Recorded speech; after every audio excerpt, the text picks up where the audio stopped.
মাঝখানে আমাদের সাথে উপস্থিত আছেন এই মুহূর্তে আমাদের স্টুডিওতে দুইজন অতিথি। তার মধ্যে আমরা প্রথম অতিথির সাথে কথা বলবো। আপনার নামটা প্লিজ একটু বলবেন। আপনি কোথা থেকে? মারজাহান।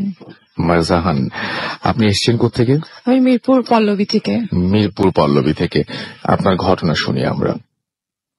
অ্যাকচুয়ালি ঘটনাটা ঘটেছিল আমি যখন খুব ছোট, যখন আমি ক্লাস 2 এ পড়ি, রিমেম্বার। তখন হঠাৎ করে একদিন রাতে এমন হয় যে ঘটনাটা শুরু থেকে যে আমাকে কেউ সকালবেলা নামাজ পড়তে ডাকতেছিল। তো আমি চিন্তা করলাম যে কে এরকম সকালবেলা নামাজ পড়তে ডাকতেছে। আমি উঠে গেলাম যে আমাকে কে ডাকতেছে, আচ্ছা ঠিক আছে পরে উঠতেছি বলে। তারপর তাকায় দেখলাম যে আসলে কেউ নেই। মামুনি আব্বুর রুমে চলে গেছি। দেন যাওয়ার পরে মামুনিকে বলতেছি যে তোমরা কি আমাকে ডেকেছিলে? তখন বলতেছে যে না, আমরা তো উঠিনি। তারপর ওটা বলার পরে আমি ভাবলাম যে কে না কে করছে, ভীষণ ভিতরে ভিতরে ভয় পেয়ে গেছি। তখন থেকে আমার মধ্যে যে একটা ভয়টা ঢুকে গেল, ওটা আমি কোনোভাবেই আর কি রিডিউস করতে পারিনি। দেন ওটা তো চলে গেল সেদিন।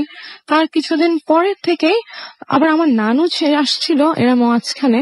তো নানু এসে বলেছিল যে তোমার বাসার সামনে আমার জানালার পাশে একটা নিম গাছ ছিল। তো বলছিল যে তোমার নিম গাছে তুমি দেখে নিও, যে তুমি সাবধানে থেকো। নিম গাছে কিছু সে তার সাথে হয়তো প্যারানর্মাল কিছু ঘটতো, যার কারণে তার মনে হয়েছিল যে ওখানে কেউ কিছু আছে।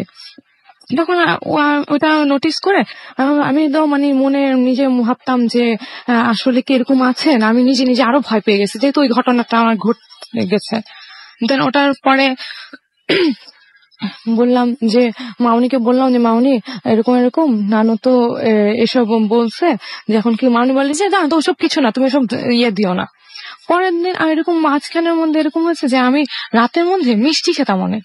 আমি বলতেছি যে আমি না জানো অনেক মিষ্টি খাই। মানে বলে তুমি কিসের মিষ্টি খাও? স্বপ্নটা দেখো। আসলে কি এটা আমি প্রতিদিনই দেখতাম, আসলে প্রতিদিনই এরকম হতো যে আমি মিষ্টি খাচ্ছি। তো আমাকে এরকম এই তো কতদিন কেটে গেছে। আমি ছোট মানুষ, কেউ আমার কথায় পাত্তা টাত্তা দিত না। দেন আমাকে হঠাৎ করে মাঝখানে এরকম হয়েছে যে আমার শ্বাসকষ্ট হওয়া শুরু হয়েছে। এখন এই শ্বাসকষ্টটা হওয়ার কারণে তো আমার আব্বু চিন্তা করলো যে কোনো ডাক্তার দেখায়। তো ডাক্তাররা অনেক এক্সরে করলো, অনেক কিছু করলো। বলতেছে যে না, হয়তো আপনারা হাজবেন্ড ওয়াইফ বাসায় কোনো রকমের কিছু করেন, দ্যাটস ওয়াই মনে হয় ওইটা ভয় থেকে ওর শ্বাসটা উঠে। আমার কিন্তু এমনিতে আমার এরকম শ্বাসকষ্টের কোনো সমস্যা নেই। পরে যে এখন তো এটা শ্বাসকষ্ট কখনো থামে না। আর আরেকটা জিনিস হচ্ছে, আমি যখনই মিররে তাকাই তখনই আমার নিজের ফেসটা খুব বিকট মনে হয়। কেন আপনার কাছে আপনার ফেসটাই অস্বাভাবিক? হ্যাঁ, আমার কাছে এটা দেখে আমি খুব চিৎকার করি, আর আমার শ্বাসটা আরো পরিমাণ বেড়ে যায়।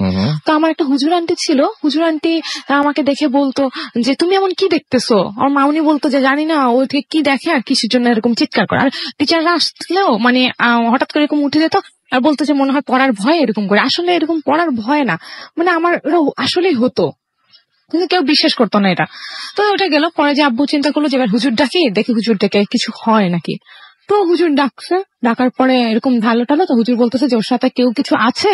এখন ছোট মানুষ তো, এখন ওকে হয়তো কয়েকদিন পর ছেড়ে দিতে পারে। আমি এখন ঝাড়া টাড়ে দিই, তাবিজ ওর সাথে রাখেন। আমি কখনো তাবিজ রাখতে পারি না, আর আমার না কেন জানি এটা বিলিভ হয় না যে তাবিজ রাখলে কি সবকিছু হবে এরকম। তার আমি যে ছোটবেলা থেকে একটা নামাজ পড়ার একটা খুব ইয়ে ছিল, তো ওখানে তো চলে গেল। তারপর এখন এটা কয়েকদিন অফ ছিল মাঝখানে। তো কিছুদিন পরে এরপর এত ঘন ঘন উঠলো যে আর আব্বু মামুনিও খুব খুব চিন্তিত হয়ে গেছে যে আমার সাথে এরকম কি হচ্ছে, বা ডাক্তাররা কিছু করতে পারতেছে না, কেউ কিছু করতে পারছে না, এমন কি হচ্ছে। পরে হুজুরকে আবার ডাকালো, বলতেছে যে কি হয়েছে। এখন ডাকার পর ওরা বলে যে জিন আসে আর কি। তো বলতেছে জিন আসছে, জিন বলতেছে কি আপনার এই বাসা থেকে চলে যান, এটা আমাদের বাসা। তখন বলতেছে যে আব্বু বলতেছে যে টাকা দাও, আমরা যাবো, তুমি টাকা দাও। আমরা কেন যাবো, আমাদের তো বাসা তো সব ঠিকই আছে।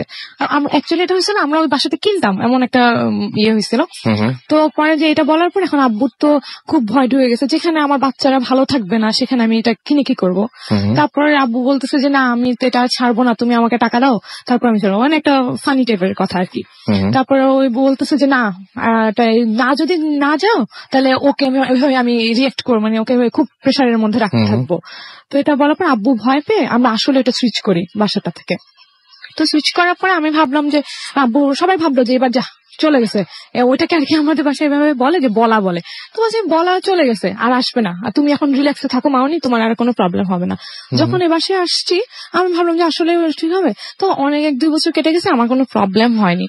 এরকম হঠাৎ করে একদিন আমরা শুনতে পাই কি আমার বাসায় কেউ কান্না করতেছে। এখন কান্না করতেছে, আমার মেয়েকে, আমি ভাবতাম যে আমার সাথে আমার মেয়ে ঘুমায়, তাহলে ও মনে হয় কান্না করতেছে। তারপর আমি দেখতে ও ভাবতেছে আমি কান্না করতেছি, এরকম দেখে প্রায় 1 সপ্তাহ টানা কান্না করতেছে, কান্নার শব্দ।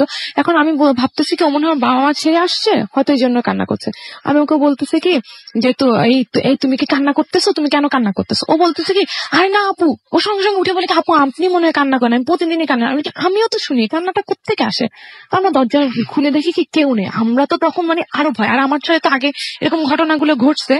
আরেকটা জিনিস আমি বলতে ভুলে গেছি যে আমরা যে আগে নিম গাছটাতে থাকতাম, মানুষ বলে যে জিনের কোনো শ্যাডো পড়ে না, বাট আমি পুরো বুঝতে পারতাম যে কোনো একটা মানে এমন একটা মানে কেউ একজন বসে আছে নিম গাছটাতে, এরকম একটা সিচুয়েশন। আর নিম গাছটা যখনই বাতাসটা হতো তখন ওই বাতাসের নিম গাছটা আমার জানালা দিয়ে ঢুকে যেত। ইভেন্চুয়ালি এমন একটা যে আমি এখন পর্যন্ত স্বপ্নে ওই বাড়িটাই দেখি। আই ডোন্ট নো কেন, আমি এটার রিজন এখন পর্যন্ত খুঁজে পাই নাই। ওই একটা বাড়ি দেখি, হ্যাঁ ওই একটা বাড়ি দেখি। আমি বারবার মামুনিকে এখনো জিজ্ঞেস, মামুনি জানো আমি রিসেন্টলিও দুপুরবেলা শুয়েছি, ওই একই বাড়ির স্বপ্ন, একই বাসা। আমার মনে হচ্ছিল কি ওই যে একটা বারান্দা ছিল, আমাদের বারান্দার পিছনে মনে হয় কোনো একটা ঘর আছে, ওটা আসলে একটা বাসা আছে, বারান্দার পিছনে একটা রুম আছে, বাট ওই রুমটাকে আমরা স্টোর রুম বলি, বিল্ডিং এর স্টোর রুম, কিন্তু ওই রুমটাতে এমন কিছু আছে আমি কখনো দেখিনি, বাট আমার স্বপ্নের মধ্যে ওই রুম আসে। আর ওই যে আমাদের যে নিম পাতা গাছ, ওই নিম পাতা গাছের ইয়েছে, এখন তো ওটা ভেঙে একটা অ্যাপার্টমেন্ট হয়ে গেছে, বাট আমি এখনো ওটা কখনোই ভুলতে পারি না। মানে আমার স্বপ্ন থেকে এখন তো অনেক বছর, প্রায় 7-8 বছর হয়ে গেছে আমরা বাসাটা সুইচ করছি, তারপর আমি এখন ওই স্বপ্নগুলোই দেখি। যাই হোক ওটা গেল। দেন আমরা মামুনি আব্বুকে পরের দিনও যে আমাদের ওই ঘটনাটার পরে যে কে এত রাতে কান্না করে, মামুনি আব্বুকে বললাম, পরে যে বললো যে ঠিক আছে আমি হুজুর এনে বাসাটা বন্ধ করে দেই। তো বাসাটা বন্ধ করলো, কিন্তু বাসাটা বন্ধ করলো ঠিকই, আমাদের কাছে কেন মনে হচ্ছিল যে এটা আসলে কিছু থাকবে না। মানে এরকম আমাদের এর আগেও একবার হয়েছিল, তো কিছু হয়নি, তো এবারও আমরা হবে না। তো ওই কাহিনী মানে গেল, কতদিন পর্যন্ত ভালো ছিল। দেন একদিন এরকম হয়েছিল যে আমার মামুনির সাথে আমি আমার মামুনি আর আমার কাজিন শুয়েছিলাম, হঠাৎ করে আমার পাশে থেকে কে জানি এত জোরে জোরে নিঃশ্বাস নিচ্ছিল, লাইক আমার পাশে কেউ শুয়ে আছে। এখন আমি মামুনিকে বলছি কি মামুনি একটু আস্তে নিঃশ্বাস নাও না। মামুনি বলছে কি আমি নিঃশ্বাস নিচ্ছি না, তো আমি তো ভাবলাম যে তুমি নিঃশ্বাস নিচ্ছ। তাহলে আমি বলতেছি কি আমার ভাষায় কাজিন ছিল হাসান ওর নাম, তাহলে মানে হাসান নিচ্ছে। হাসানকে ধরে দেখি ওর খুব কাছে যে দেখি না, আমি মামুনি বলে তুমি কিছু শুনতেছো না, তুমি কি বলতেছো? আমি আবারও শুনছি এত জোরে একটা নিঃশ্বাসের শব্দ কোথা থেকে আসতেছে। আমি তো এত ভয় পেয়ে গেছি, সঙ্গে সঙ্গে মানে আয়াতুল কুরসি পড়া শুরু করে দিছি। তারপর আস্তে আস্তে আমি ঘুমাই গেলাম। দেন এই কাহিনী তো ঘটলো। আবার মাঝে মাঝে এরকম হয় রাতের বেলা আমি মানে ঘুমাই যে আমার পাশে কেউ চলে আসে, আমার সাথে কেউ শুয়ে থাকে, এরকম। আচ্ছা, এটা কিরকম ফিলিং আমাকে একটু বুঝিয়ে বলেন। এরকম যে আমার আগে এরকম হতো যে মানে আমার পাশে কেউ শুয়ে থাকতো, বাট এরকম মাঝখান দিয়ে রিসেন্টলি হয়েছে যে আমার পাশেই না, আমার শরীরের ভিতরে ঢুকে যায়, শরীরের ভিতরে ঢুকে আমার শরীরগুলোকে ধরে রাখে। মানে আমি কোনো নড়াচড়া করতে পারি না, আমি খুব মানে বাঁচার চেষ্টা করি। আর আমার তখন এত কষ্ট হয় যে আমি কখন ছাড়বো এটাই। আর তখন মানে ছাড়ার পর আমার মনে হয় আমি একটু ভীতু টাইপেরও, মানে এত ঘটনা ঘটে যাওয়ার পরে আমার আসলে আমি মানে সাহস করতে চাইলেও না, আমার কাছে কেমন জানি মনে হয় যে মানে আসলে এখন যে বলছে আমার কাছে মনে হচ্ছে যে ওরকম না, বাট যখন ওই সময়টা আসে তখন আমি এত পরিমাণ ভয় পেয়ে যাই যে আর কিছু আসলে মানে করতে পারি না। তখন মানে ফোনটা যে ধরবো ঘুমের মধ্যে বা চোখ বন্ধ করে কিছু করতে পারি না, মানে আপনার নিজের প্রতি নিজের কোনো কন্ট্রোল থাকে না, এরকম একটা অবস্থা। কোনো মতে ফোনটা ধরে মানে আব্বুকে ফোন দেওয়া শুরু করে অন্য রুম থেকে, ভেতরে থেকে আটকে ধরে, মানে ব্যাপারটা আমি বুঝিনি। অনেকে বলে যে গলা চিপে ধরে, অনেকে মানে আপনার ভেতরে শরীরের ভেতরে ভিতরে ঢুকে যায়। আর মানে এটা আমি খুব ভালোভাবে ফিল করতাম শরীরের ভিতরে। আমি ওই মোমেন্টটা কেমন? মনে করেন যে আপনি হঠাৎ করে নির্দিষ্ট কোনো ঘরে শুলে নাকি একা একা শুলে নাকি? হ্যাঁ আসলে এটাই আমরা পরে করেছি যে আমি আসলে একা শুলে আমার সাথে এই প্রবলেমটাই ঘটে। আচ্ছা, যখন শুলেন তারপরে কিছু যখন ঘটনাটা ঘটলো সেই সিচুয়েশনটা কেমন? হ্যাঁ মানে আমি যখন শুই তখন হচ্ছে আমি কিছুক্ষণ পরে মনে করেন কাউকে দেখেন? কাউকে দেখি না, বাট নিজের থেকে মানুষ বলে না বোবা ধরে, এখন আমি জানি যে এটা কোনো বোবা না, কারণ কি বোবা ফিলিংটা ওইরকম না। হ্যাঁ বোবা ধরে মানে বোবাও তো একরকম ধরে যে জিন টাইপের বা এরকম বা সার্টিফিকেটলি কি আছে, দুই রকম ব্যাখ্যা আছে। হ্যাঁ তো এখন আমি জানি যে এটা ওইটাই যেটা আমাকে আগেও বিরক্ত করতো, এটা সেই হবে। তো আমার নানুর কাছে আমি বলেছি, আমার নানুর আবার মাদ্রাসা আছে, আমার নানু ভালো মাওলানা টাইপ, তো আমি নানুকে বলেছিলাম যে নানু এরকম হয়। তো বলতেছে যে এখন পরে উনি বলছে কি আগে তোমার সাথে যে থাকতো সে আগে দূর থেকে তোমার সাথে একটা করতো, এখন তুমি বড় হয়ে গেছো এই জন্য তোমার কাছে চলে আসে। ওকে, সো ভেতর থেকে এসে আপনার কি ক্ষতি করে? দমাটকে ফেলে? দমাটকে ফেলে। এখন এই দমাটকে ফেলে এইটাই করে। আর আপনি বুঝতে পারেন যে আপনার ভেতরে আরেকজন আছে? খুব ভালোভাবে আমি বুঝতে পারি, খুব ভালোভাবে বুঝতে পারেন। Thank you very much. আপনি পজেসড, এটা আপনি বলছেন, এবং আপনি এখন আমার সামনে বসে আছেন এবং আপনাকে এখন নর্মাল লাগছে যদিও, বাট আপনি সবসময় নর্মাল থাকতে পারেন না। আমরা দেখতে পাচ্ছি অনেকেই আমাদের SMS করেছেন এবং আমাদেরকে দেখতে পাচ্ছি মৃদুল কুষ্টিয়া থেকে SMS করেছেন, আমাদেরকে MD ইমরান SMS করেছেন যশোর থেকে, এছাড়াও PK ইমাম আমাদের SMS করেছেন আশিক দিনাজপুর থেকে, এছাড়াও ফারদিন হানিফ নরসিং থেকে আমাদের SMS করেছেন, মাসুদ রানা আমাদের SMS করেছেন আমাদেরকে দেখতে পাচ্ছি ইমন, এছাড়াও আফরিন আমাদের SMS করেছেন আমাদেরকে জ্যাকলিন, এবং এছাড়াও আমাদের SMS করেছেন দেখতে পাচ্ছি মাহমুদ সহ আরো অনেকে।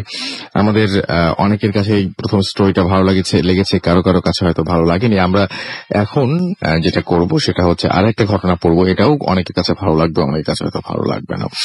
তো যেভাবে লিখেছেন সেভাবে বলি যে রাসেল ভাই সরাসরি এসে গল্প বলতে পারছি না,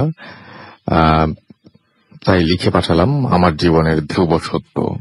হয়তো ভয়ের হবে না, কিন্তু আমার কাছে অনেক কষ্টের সাথে সেটা শেয়ার করবেন, সেটাই বলেছেন। রাসেল ভাই, আমি আপনাদের সবাইকে প্রীতি ও শুভেচ্ছা জানিয়ে শুরু করছি আমার জীবনের ধ্রুব সত্য ঘটনা। আমার বয়স তখন মাত্র 20 বছর। শুরুতে একটু বলে রাখি, আমি বেশ ডান পিটে স্বভাবের ছেলে। মাঝে মাঝে মন বেশ খারাপ থাকে, কিন্তু যখন মন ভালো থাকে আমি আমার পছন্দের জায়গাগুলোতে যাই। তেমনই একটি জায়গা, বিশেষ পছন্দের জায়গা হচ্ছে কুষ্টিয়া সদর হাসপাতালের পুকুর পাড়। আজ আমার মনটা বেশ ভালো, বিশেষ একটা কারণ আছে। আজ আমি একটা ডিজাইনে বেশ কিছু টাকা আর্ন করেছি, এবং এটা একটা অনলাইন বিজনেস আর কি। আজ মার্চের 23 তারিখ, আর একদিন পর আমার জন্মদিন। 13,600 টাকা যথারীতি আমি কুষ্টিয়া সদর হাসপাতালের মোড়ে দোকান থেকে 5টা টাকা দিয়ে একটা মাঝারি সাইজের পাউরুটি কিনলাম, এবং আমার বন্ধুদের জন্য সেটা, আর আমার জন্য একটি সিগারেট কিনে আমি কাছে গ্যাস লাইট ছিল, আমি মোড় থেকে সরাসরি পুকুর পাড়ে চলে আসলাম এবং আমি আমার বন্ধুদের পাউরুটি ছিঁড়ে ছোট ছোট করে টুকরো দিতে লাগলাম। আমি আমার ভালো সময়গুলোতে এখানে এই পুকুরে মাছদের সাথে সময় কাটাই। পাউরুটিটা শেষ হয়ে গেলে যথারীতি আমি সিগারেট জ্বালাই, এবং 2-3 মিনিট হতেই আমি সিগারেটটা নিভিয়ে ফেলি, এবং বাসায় ফিরবো বলে চলে আসার মুহূর্তে পেছন থেকে একটি মেয়ে আমাকে ডাক দেয়, বলে, ভাইয়া ভালো আছো? হঠাৎ কণ্ঠস্বরটা শুনে আমি একটু চমকে উঠে তাকিয়ে দেখি একটি মেয়ে। আমি বেশ অবাক হই, না আমি তো এই মেয়েকে চিনি না, কে এই মেয়ে? প্রশ্ন করলাম, আপু আপনি কি আমাকে বলছেন? উত্তর পেলাম, হ্যাঁ ভাইয়া, আমি তোমাকেই বলছি। প্রত্যুত্তরে আমি বললাম, কে আপনি? আপনাকে তো ঠিক চিনতে পারলাম না, পরিচয়টা কি একটু বলবেন? মেয়েটি বলল, আমি শোভা, তোমাকে দাওয়াত দিতে এলাম। আমি বললাম, আমি তো আপনাকে চিনতে পারলাম না। প্রত্যুত্তরে মেয়েটি বলল, আমি ডাক্তার সোবাহান সাহেবের ছোট মেয়ে, আমরা এখানে এই কোয়ার্টারেই থাকি। প্রশ্ন করলাম, আপু আমাকে কেন দাওয়াত করছেন? আর আমি তো এখনো ঠিক মনে করতে পারছি না যে আপনার সাথে আগে কখনো দেখা হয়েছে কিনা। মেয়েটি বলল, আমি তো তোমাকে ভাইয়া বলছি, তো ছোট বোনের জন্য ছোট বোনের বাসায় আসতে পারবে না? আমি বললাম, ঠিক আছে আমি আসবো, কিন্তু কখন আসবো তোমাদের বাসায়? মেয়েটি বলল, তুমি আগামীকাল ঠিক দুপুরে আমাদের বাসায় আসবা। আমি বললাম, আচ্ছা ঠিক আছে আমি আসবো। মেয়েটি বলল, এখন কি তুমি বাসায় যাবা? আমি বললাম, হ্যাঁ আপু, আমি এখন বাসায় ফিরবো। মেয়েটি চলে যাওয়ার সময় কোনো উপহার আনতে হবে না ভাইয়া, শুধু তুমি আসলেই হবে, এটা বলে গেল। আমি কিছুক্ষণ অবাক দৃষ্টিতে মেয়েটির চলে যাওয়াটা দেখলাম এবং এরপর আমি বাসায় ফিরে শুধুই ভাবতে লাগলাম, কেন একটি মেয়ে আমাকে এভাবে দাওয়াত দেবে। বেশ ভাবলাম, অনেক ভাবলাম, কোনো কিছুই মেলাতে পারলাম না। পরদিন 2টার দিকে আমি মেয়েটির বাসায় আসলাম। অনেক লোকজন, বাইরে বুঝতে পারলাম আজ কারো 40 হচ্ছে এখানে। আমি একজনকে বললাম, আচ্ছা ডাক্তার সোহান সাহেবকে একটু ডেকে দেওয়া যাবে? লোকটি বললেন, ডাক্তার সোহান সাহেব তো ওই যে বসে আছেন। আমি একটু এগিয়ে গিয়ে সালাম দিলাম। ভদ্রলোক আমার দিকে কিছুক্ষণ তাকিয়ে থেকে বললেন, ও তুমি ভালো আছো? আমি অবাক দৃষ্টিতে ডাক্তার সোহান সাহেবকে প্রশ্ন করলাম, আঙ্কেল আমাদের কি কখনো দেখা হয়েছে? ডাক্তার সোহান সাহেব আমার দিকে মায়া ভরা দৃষ্টিতে বললেন, আমাদের আজ থেকে 40 দিন আগে দেখা হয়েছে। আমি এবার রীতিমতো বেশ অবাক হয়ে তাকে প্রশ্ন করলাম, কোথায়, কখন আমাদের দেখা হয়েছে? ডাক্তার সোহান এবার যা বললেন আমি শুনে নিজেকে আর ঠিক রাখতে পারছি না। তিনি বললেন, আজ থেকে 40 দিন আগে আমার ছোট মেয়ে স্কুল থেকে ফেরার পথে মাইক্রোবাসে ধাক্কা খায় এবং তার যখন রক্তের প্রয়োজন হয় সেই মুহূর্তে আমি তার মেয়েকে রক্ত দিয়ে নাকি মেয়েটাকে দিয়েছিলাম এবং মেয়েটাকে বাঁচানো সম্ভব হয়নি। এই মুহূর্তে নিঃশ্বাস নিতে বেশ কষ্ট হচ্ছে, মনে হচ্ছে আমি এক গোলক ধাঁধার মধ্যে রয়েছি। পাশে রাখা চেয়ার টানটাতে আমি নীরব হয়ে কিছুক্ষণ বসে রইলাম। কিছু সময় পর মেয়েটির বড় বোন এসে আমাকে বলল, ভাইয়া তুমি বাসার ভেতরে আসো, আম্মু তোমার সাথে কথা বলবে। আমি মেয়েটির সাথে তাদের বাসার ভেতরে প্রবেশ করলাম। মেয়েটির মা আমাকে দেখে বললেন, বাবা ভালো আছো? আমি বললাম, জি আমি ভালো আছি। মেয়েটির মা আমাকে এবার যা বললেন তা আমি কখনো আশা করিনি শোনার জন্য। তিনি বললেন, আমাদের আসল বাড়ি বরিশাল, লোপা ও শোভার বাবা বদলি হবার কারণে আমরা কুষ্টিয়াতে 4 মাস। 40 দিন আগে যখন শোভার অ্যাক্সিডেন্ট হয় তখন অনেক খোঁজাখুঁজি করেও কোথাও এক ব্যাগ AB পজিটিভ রক্ত পাওয়া যায়নি। সেই মুহূর্তে কিভাবে যে তুমি আসলে আর আমাকে আমার মেয়েকে রক্ত দিলে হয়তো তোমার মনে নেই, কিন্তু আমার মেয়ে রক্ত নেওয়ার 2 ঘন্টার পর সুস্থ ছিল এবং সজ্ঞান ছিল। সে বলেছিল কে আমাকে রক্ত দিয়েছে, আমি তাকে দেখতে চাই। আমি আমার মেয়েকে বলেছিলাম তোমার এক ভাইয়া তোমাকে রক্ত দিয়েছে। শোভা বলল, ভাইয়া কই, আমি ভাইয়াকে দেখব। আর তার 10-15 মিনিটের মাথায় শোভা মারা যায়। যার মাধ্যমে তুমি আমার মেয়েকে রক্ত দিয়েছিলে তার কাছে তোমার খোঁজ করলে সে তোমাকে চেনে না, রক্তের প্রয়োজন জানতে পেরে তুমি রক্ত দিয়েছো। আমি বলি যে সে তোমাকে চেনে না, রক্তের প্রয়োজন বলে তুমি রক্ত দিয়েছো। শোভা মারা যাবার 7ম দিনের মাথায় আমি স্বপ্ন দেখি শোভা বলছে আমার ভাইয়া আমাদের বাসায় আসবে, ওকে বলো আমি কখনো ভাইয়াকে ভুলবো না। কথাগুলো যখন আমি শুনছিলাম আমার চোখ দিয়ে অঝরে পানি ঝরছিল। আমি কথা শেষ করে বাসায় ফিরে আসি।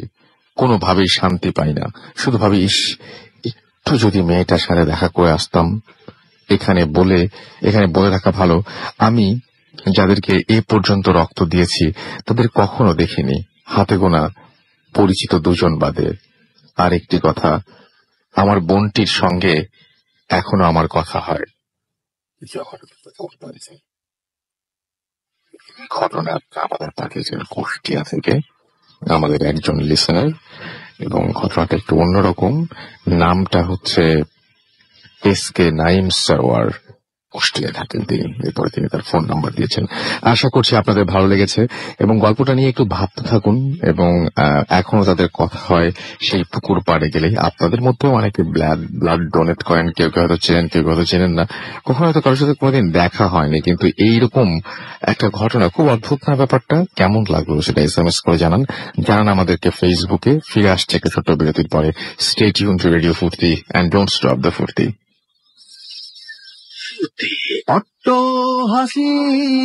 এবার কোনো কথাই আর হারিয়ে যাবে না। আপনার গ্রামীণ ফোন সংযোগে 29 টাকা রিচার্জ করে দিনরাত 24 ঘন্টা যে কোনো লোকাল নম্বরে কথা বলুন, পয়সা প্রতি সেকেন্ড। সাথে থাকবে 29 MB ইন্টারনেট ফ্রি। বিস্তারিত জানতে www.graminphone.com।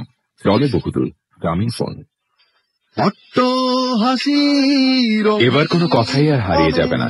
আপনার গ্রামীণ ফোন সংযোগে 29 টাকা রিচার্জ করে দিনরাত 24 ঘন্টা যে কোনো লোকাল নম্বরে কথা বলুন, পয়সা প্রতি সেকেন্ড। সাথে থাকছে 29 MB ইন্টারনেট ফ্রি। বিস্তারিত জানতে www.graminphone.com। চলো বহুদূর গ্রামীণ ফোন। জীবাণুরা ছড়ায় হাত থেকে, তাই এদের ধ্বংস করতে ব্যবহার করো সাবন হ্যান্ড ওয়াশ। এখন 2টি সাবন হ্যান্ড ওয়াশ 200 ml এর সাথে একটি টিকিট বক্স ফ্রি। এবার কোনো কথাই আর হারিয়ে যাবে না। আপনার গ্রামীণ ফোন সংযোগে 29 টাকা রিচার্জ করে দিনরাত 24 ঘন্টা যে কোনো লোকাল নম্বরে কথা বলুন, পয়সা প্রতি সেকেন্ড। সাথে থাকছে 29 MB ইন্টারনেট ফ্রি। বিস্তারিত জানতে www.graminphone.com। জনবহুল গ্রামীণ ফোন। এবার কোনো কথাই আর হারিয়ে যাবে না।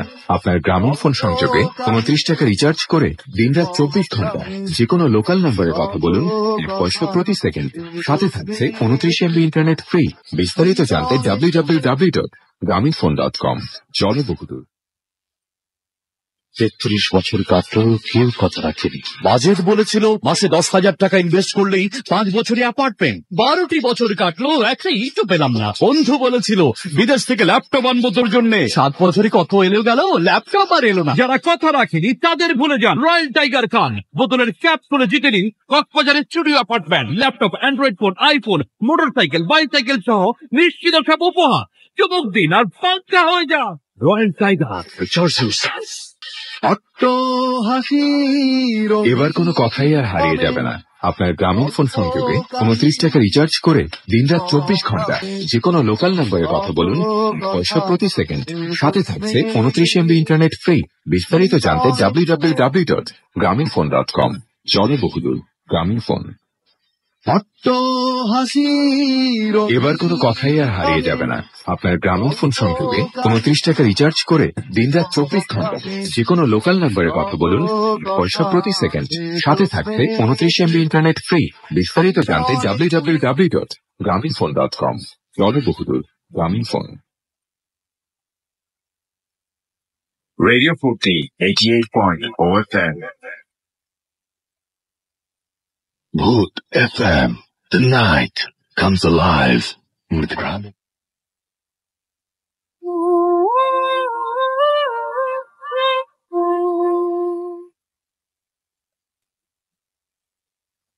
Welcome back. আমাদেরকে পিঞ্জিরা খুলনা থেকে SMS করে বলেছেন, ভাইয়া কেমন আছেন? আমি সবসময় ভালো দলে এবং সবসময় ভালো থাকি এবং সবসময় ভালোর দলে। আমাদেরকে রাকিন ময়মনসিংহ থেকে লিখেছেন, আজকের ঘটনাগুলো অনেক জটিল হচ্ছে, তবে দ্বিতীয়টা অন্যরকম। তাহবিব আমাদের চিটাগং থেকে লিখেছেন যে আচ্ছা ওকে, প্রশংসা করেছেন। প্রশংসা করলে আমরা খুব বিব্রত হয়ে যাই। রবিন আমাদের মিরপুর থেকে লিখেছেন যে সেকেন্ড ঘটনাটা খুব ভালো লাগলো, সত্যি হার্ট টাচ করে যাওয়ার মতো। এছাড়াও সানি আমাদের উত্তরা থেকে লিখেছেন যে হাই রাসেল ভাই, সেকেন্ড স্টোরিটা অনেক ভালো লাগলো। এবং আমাদেরকে দেখতে পাচ্ছি যে এছাড়াও সাগর SMS করেছেন বরগুনা থেকে এবং সেকেন্ড স্টোরিটা তার কাছে ভালো লেগেছে। আমাদেরকে MD আহসান SMS করেছেন, আমাদেরকে খুলনা থেকে ইমরান SMS করেছেন, সেকেন্ড স্টোরিটা অসম ছিল তাই লিখেছেন। খুলনা থেকে আনোয়ার এবং তার ওয়াইফ আফরিন আমাদের SMS করেছেন। আদিল খান চিটাগং থেকে SMS করেছেন। পান্না ময়মনসিংহ থেকে লিখেছেন nice story. SH Abrar Hazaribagh থেকে লিখেছেন সেকেন্ড স্টোরিটা অস্থির ছিল। অর্চি ঢাকা থেকে লিখেছেন যে পুকুর পাড়ে গেলে দেখা হয়, ব্যাপারটা ক্লিয়ার না। পুকুর পাড়ে গেলে দেখা হয় মানে ভাই, পুকুর পাড়ে যখন যায় তখন সেই মেয়েটিকে সে দেখতে পায় এবং তাদের মধ্যে কথা হয়। আমাদেরকে রিয়াজ চিটাগং থেকে লিখেছেন। আমাদের এছাড়াও রিফাত আমাদের রংপুর থেকে লিখেছেন। এছাড়া আমাদেরকে দেখতে পাচ্ছি দুর্জয় লিখেছেন। রাসেল ভাই আচ্ছা নাম লেখেননি, সুতরাং পড়তে পারলাম না। জাওয়াদ আমাদের SMS করেছেন। আমাদেরকে দেখতে পাচ্ছি ফুর্তি FM। শুভ খুলনা থেকে SMS করেছেন। আমাদেরকে দেখতে পাচ্ছি সুজন। এছাড়াও আমাদেরকে SMS করেছেন দেখতে পাচ্ছি বৃষ্টি মোহাম্মদপুর থেকে আমি আচ্ছা মাগুরা SR সাকিব রেজা। আচ্ছা ওকে, আমাদেরকে দেখতে পাচ্ছি যে আরো অনেকেই লিখেছেন আমাদের এখানে। এন্ড আমরা আরো একবার, উনিও লিখেছেন সেই 25শে মার্চের ভয়াল কালো রাত্রের কথা।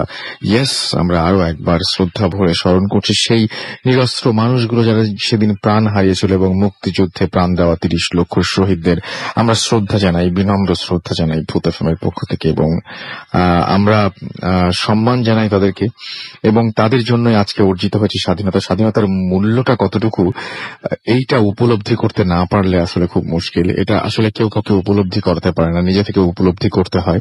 এবং আমি এই দেশের হাওয়া এবং এই দেশের মাটি, এই দেশের পানি নিয়ে বেঁচে আছি, এটা কিন্তু মানে কি বলবো যে নাথিং ফর গ্রান্টেড, কিন্তু রাইট মনে হচ্ছে যে আমি খুব মানে ভালোই তো, মানে আমি আমার দেশের স্বাধীনতা নিয়ে, আমার দেশ নিয়ে চিন্তা না করলে কি যায় আসে, অনেক কিছু যায় আসে। এটা আপনাকে কেউ শেখাতে পারবে না, এটা আপনার নিজেকে বুঝতে হবে। এবং আমি জানি যে আমাদের এখন যারা শুনছেন তাদের মধ্যে আপনি আমার চাইতে অনেক বেশি ভালো জানেন এই ব্যাপারটা। যাই হোক, আমরা চলে যাব আমাদের দ্বিতীয় অতিথির কাছে। আপনার নামটা প্লিজ একটু বলবেন, তারপরে আমরা আপনার ঘটনা শুনবো। আরো একবার আপনার নামটা বলতে হবে। আমার নাম রাফি, আমি মিরপুর পল্লবী থেকে এসেছি। জি আমার সাথে একটা ঘটনা ঘটেছিল জি। কিছুদিন আগে, জি যে আমি বিকালবেলা আমি কিছু খাবার কেনার জন্য বাইরে গিয়েছিলাম। হুম তখন বাইরে যাওয়ার পর আমি থেকে সিক্স ফ্লোরে, ঠিক আছে, আমি যখন ব্যাক করতেছিলাম তখন আমি লিফটে দেখি একটা বাচ্চা 10 to 12 years old, O 5th ফ্লোরে থাকে, ও লিফটটাকে সাইমultaneously ট্যাপ করছে, হুম মানে প্রেস করতেছে, টেস্ট টেস্ট করে একটা আওয়াজ হচ্ছে। আমি বলছি যে তুমি এত জোরে দিয়ে তো লাভ নাই, লিফটটা তো তোমার টাইম মতোই আসবে। ও না কথা বলে লিফটে আসলে রাশ করে লিফটের মধ্যে ঢুকে গেল। তারপর আমি ওর পিছে ঢুকলাম। তারপর কিছুক্ষণ পর লিফটটা হাফ এন্ড ক্লোজ হয়ে আবার খুলে গেল। এমন ভাবে আওয়াজটা দিল যে বাচ্চাটা একটু আগে যেভাবে বাইরে থেকে ট্যাপ করতেছিল লিফটের বাটনটা, ওইভাবে মনে হচ্ছে যে কে জানি ট্যাপ করলো, কিন্তু ওটা আমি ধরলাম না। কিন্তু যখনই লিফটটা ওপেন হলো তখন মনে হলো যে কেউ একজন লিফটের মধ্যে ইন করছে।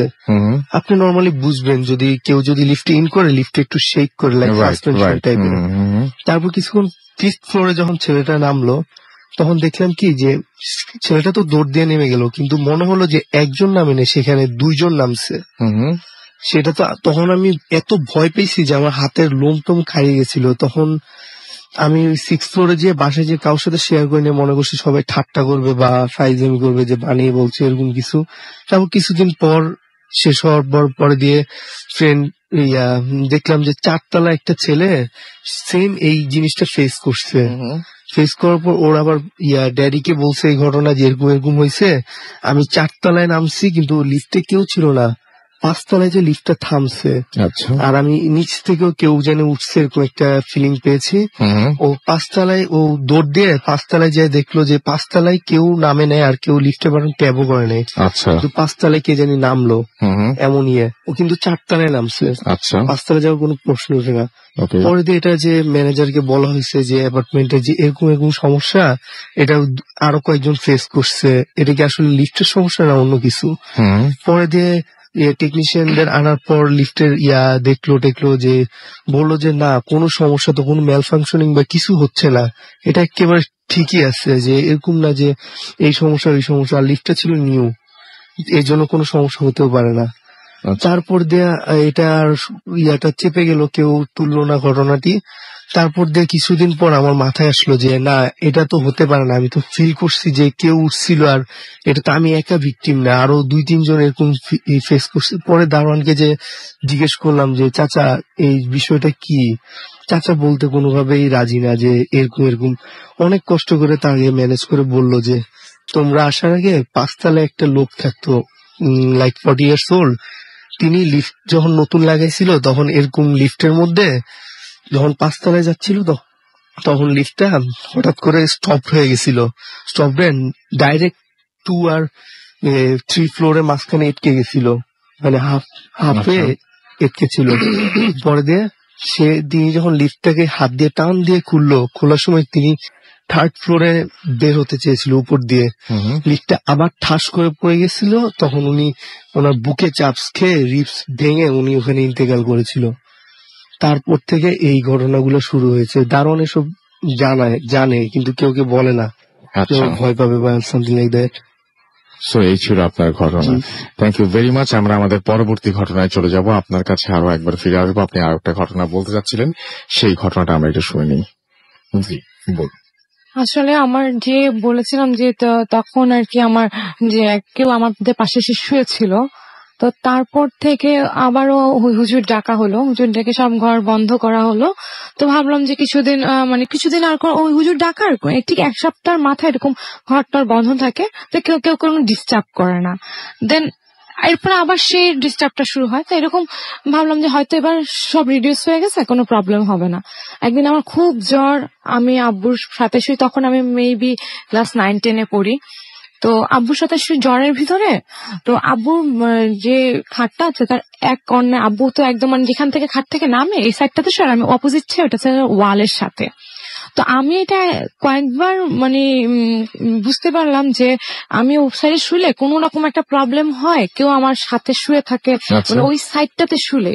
তো ওইটা সেদিনই একদম বেশি হলো যে ওইটা আমি একদম ধরতে পারলাম যে কেউ আমার সাথে যে শুয়ে, এটা আমার বুঝাই গেল। তো হঠাৎ করে কেউ যেন আমার বালিশটা সুসুর করে টেনে নিতেছে। আমি তো জ্বরের মধ্যে এমনিতে খুব খারাপ লাগতেছে, এখন হঠাৎ জ্বরের মধ্যে তো ঘুমটা ওরকম আসে না, বাট চোখটা বন্ধ যায়।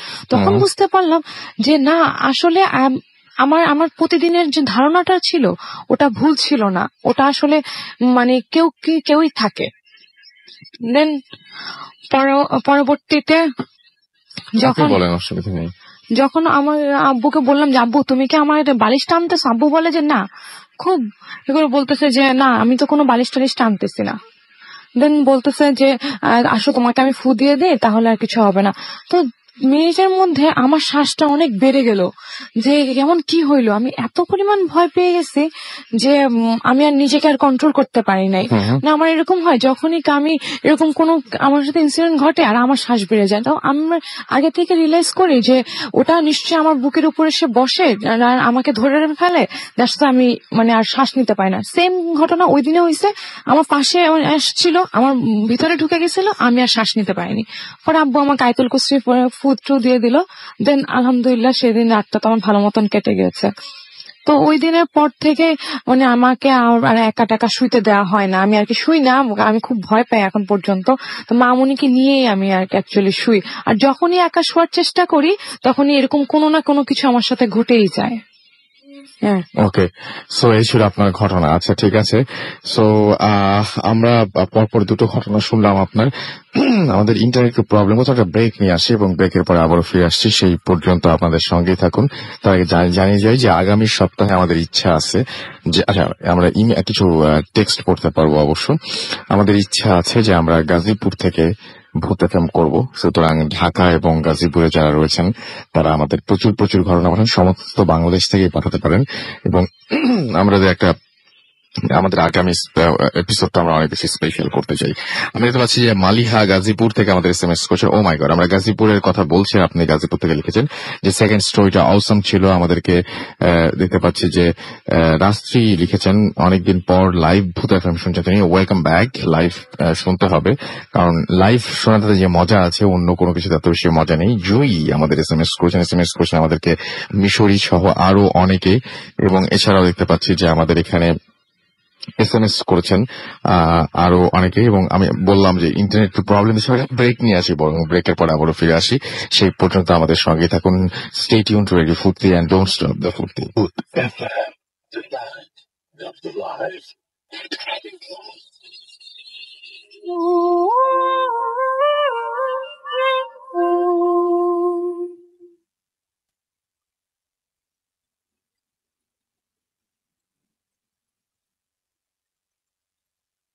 হ্যালো এভরিওয়ান, আমার নাম সৌরভ দত্ত, আমি কলকাতা থেকে বলছি।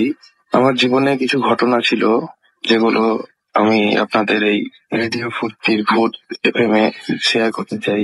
তো আমি একজন ইলেকট্রিক্যাল ইঞ্জিনিয়ার, জবের জন্য আপনার উড়িষ্যাতে একটা জব করতে গিয়েছিলাম।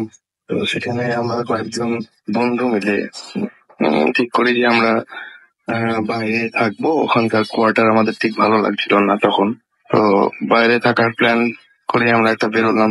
ওই সাথে একটা পাড়া আছে, খ্রিস্টান পাড়া, এরিয়াটার নামই খ্রিস্টান পাড়া। তো সেখানে এরিয়াটা খুব শান্তশিষ্ট, আমরা ওরকমই ধরনের একটা শান্তশিষ্ট জায়গা খোঁজার চেষ্টা করছিলাম বহুত দিন ধরে। তো তারপরে হয়েছে কি, দেখতে একটা বাসা পাওয়াও গেল সেখানে, মিস্টার মোসেসের বাড়ি সেটা।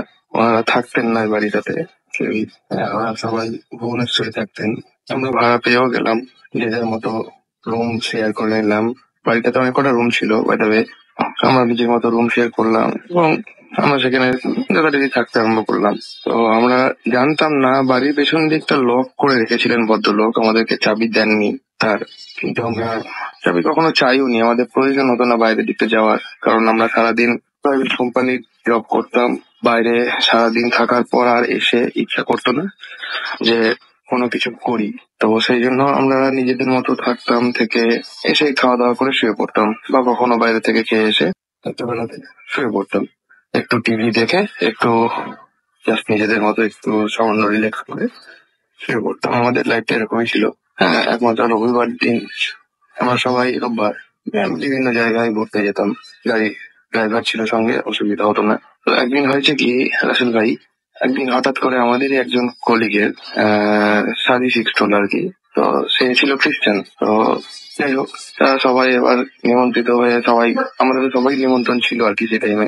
এবার সেদিনকে আমার অ্যাকচুয়ালি শরীরটা একটু প্রচন্ড খারাপ হয়েছিল আর কি। তো আমি যাবো বলি সকাল থেকে ঠিক করেছিলাম, আবার যাবো না এরকম ধরনের একটা মাথাতে আসছিল যে যাবো না যাবো, এরকম একটা ব্যাপার। সন্ধ্যাবেলার সময় সবাই ঠিক করলো যে হচ্ছে, সেই টাইমে আমার হঠাৎ করে মাথা ঘুরতে শুরু করে দেয়। তো তারপরে আমি যাবো না বলেই ঠিক করলাম শেষমেশ। এবার আচমকা আমি ভাবলাম বাড়িতেই থাকি, আমি আমার গার্লফ্রেন্ডের সাথে কথাবার্তা বলবো, শুয়ে শুয়ে, এবং মাঝে মধ্যে একটু টিভি দেখবো বা মাঝে কিছু সিনেমা বা মুভিজ দেখে টাইম কাটিয়ে দেবো, বা ফেসবুক সোশ্যাল নেটওয়ার্কিং সাইটে একটু টাইম পাস করবো, এটাই চিন্তা ভাবনা ছিল। বাট সেই সময় ওই জায়গাতে লোডশেডিং হয়ে যায়। লোডশেডিং হয়ে যায় আমাদের বাড়িতে, তখন অ্যাকচুয়ালি ইনভার্টার ছিল না সেই বাড়িতে।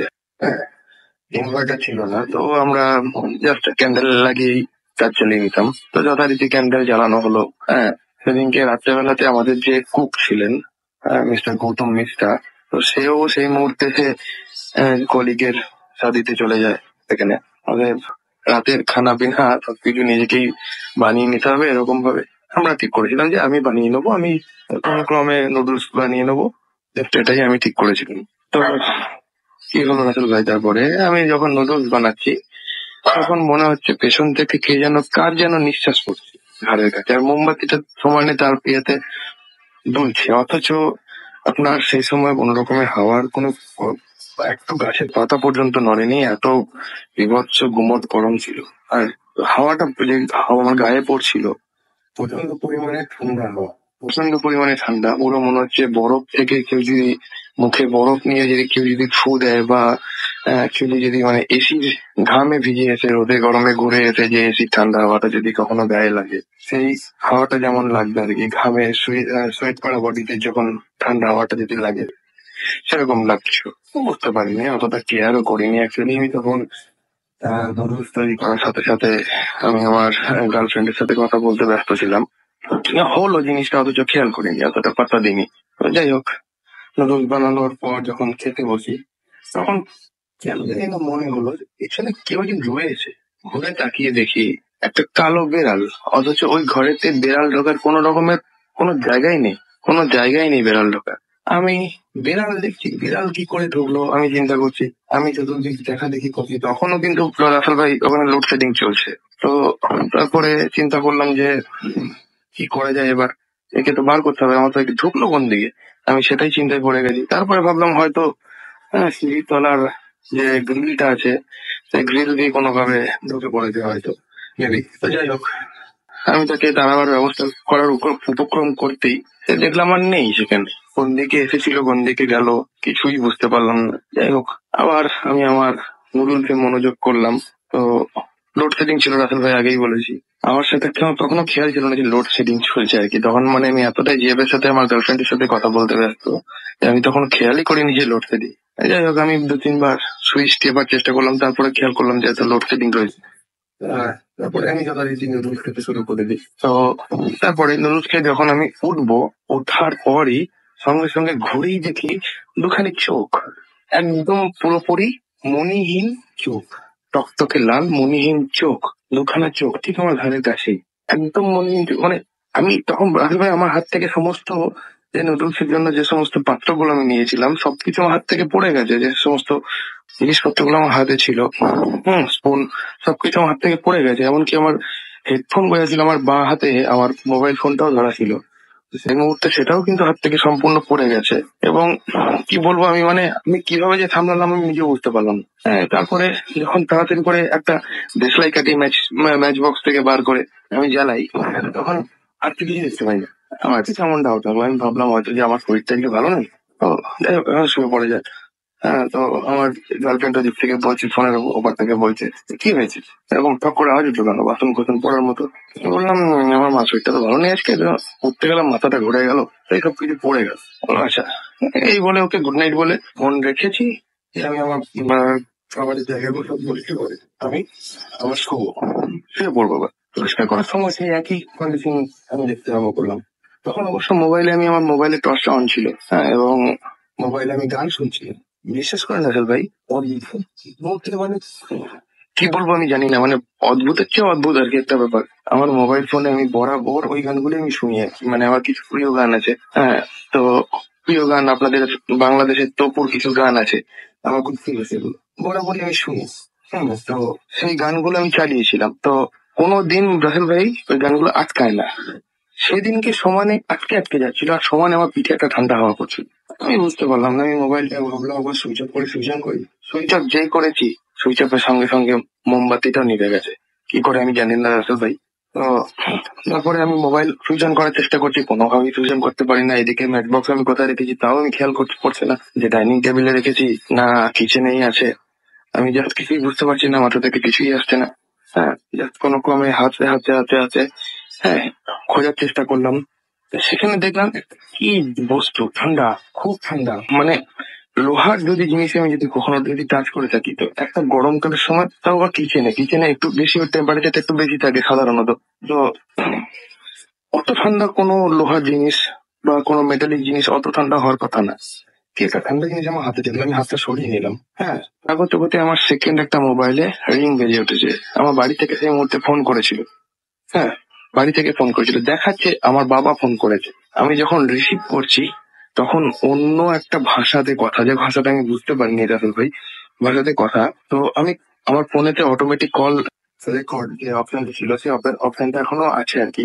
তো রেকর্ডটা আমি পরবর্তীকালে একজনকে শোনাই, হ্যাঁ, যে এর মিনিংটা কি। তো বলেছে যে এই বাড়ি থেকে এই মুহূর্তে ছেড়ে চলে যা। এই বাড়িতে কারোর উপস্থিতি আমি পছন্দ করছি না, এরকম একটা মহিলা কণ্ঠে ভয়েছে। তো আমি তখনও বুঝতে পারিনি যে কি ব্যাপার।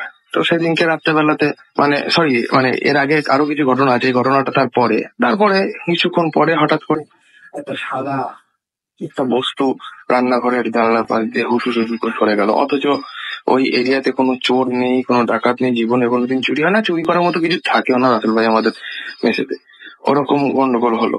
যাই হোক, তারপরে কিছুক্ষণ পর সবাই ফিরে এলো। তারপরে আমি আমার অভিজ্ঞতার কথা কাউকে জানাইনি, তাহলে হয়তো একটু হাস্যকর পরিবেশের মধ্যে পড়ে যেতে হতো আমাকে আর কি। তো পরে হয়েছে কি, আমি পরের দিন সকালবেলায় ওই যে রেকর্ডিংটা হয়ে গেছিল বললাম, ওটা আমি নিজে শুনেছি। শুনে আমারই একজন কন্ট্রাক্টর ছিল আমার আন্ডারে, যিনি জব করতেন, সেই কন্ট্রাক্টরকে আমি শোনাই। সে বললো যে এই বক্তব্য হচ্ছে এই মুহূর্তে বাড়ি থেকে ছেড়ে চলে যায়, বাড়ি ছেড়ে চলে যায়। ওটা ওদের স্থানীয় ভাষার কথা আর কি। সেটা তো আমি ঠিক ভাষা তখন জানতাম না, আমাদের ওখানে বেসিক্যালি হিন্দি ভাষা চলতো। তো জানতাম না তখন, আমি মানে বুঝতে পারিনি কি। আর ভাষার মানে গলার ভয়েস তো তখন এমন বিচ্ছিরি আওয়াজ, সেটা মানে লোকাল লোক ছাড়া উদ্ধার করা সম্ভব না, কারণ ওরাই বুঝতে পারবে যে কি ভাষাটা ঠিক অ্যাকচুয়ালি বলতে চাইছেন আর কি। মানে আমাদের পক্ষে সেটা সম্ভব না আর কি বোঝা আর কি। মানে তখন নতুন, তখন আমি বুঝতে পারিনি। যাই হোক, তারপরে আবার একটা দিন এলো, সেখানে আমরা টোটাল 4 জন কলিগ ওখানে থাকতাম। তো তাদের একজনের বিয়ে ঠিক হয়ে গেল, শাদী ঠিক হয়ে গেল। তো সে বাড়ি গেছে শাদী করতে আপনার। তো আমরা আর 3 জন রয়েছি। তো আমার রুমটা শেয়ার করতেছে, আমি তার সাথে রুম শেয়ার করতাম, আমরা দুজনে থাকতাম একটা রুমে। তো আমি একা হয়ে যাই যথারীতি। হ্যাঁ, তো আমি শুয়ে আছি একদিন রাত্রেবেলাতে, অনেক রাত তখন, প্রায় 1:30 পর। আমি 1:30 পর্যন্ত আমি আমার গার্লফ্রেন্ডের সাথে কথা বলেছি। 1:30 পর ফোন রেখে আমি যখন শুতে যাব, ঠিক তখন একটা কি পড়ে যাওয়ার আওয়াজ উঠলো।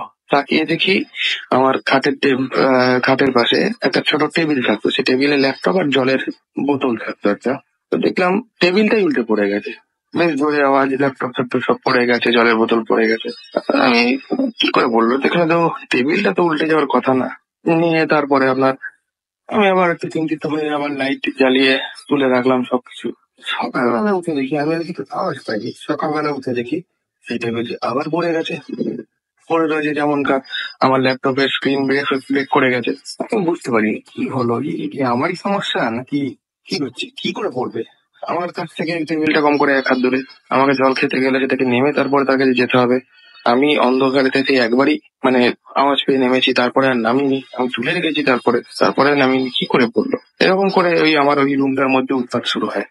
প্রথম কয়েকদিন বুঝতে পারিনি, তো কি হয় তারপরের দিন একটু আবার চিন্তিত হয়ে ঘরে ঢুকলাম, বলতে পারছিলাম না কাউকে যে কি পরিস্থিতি আমার।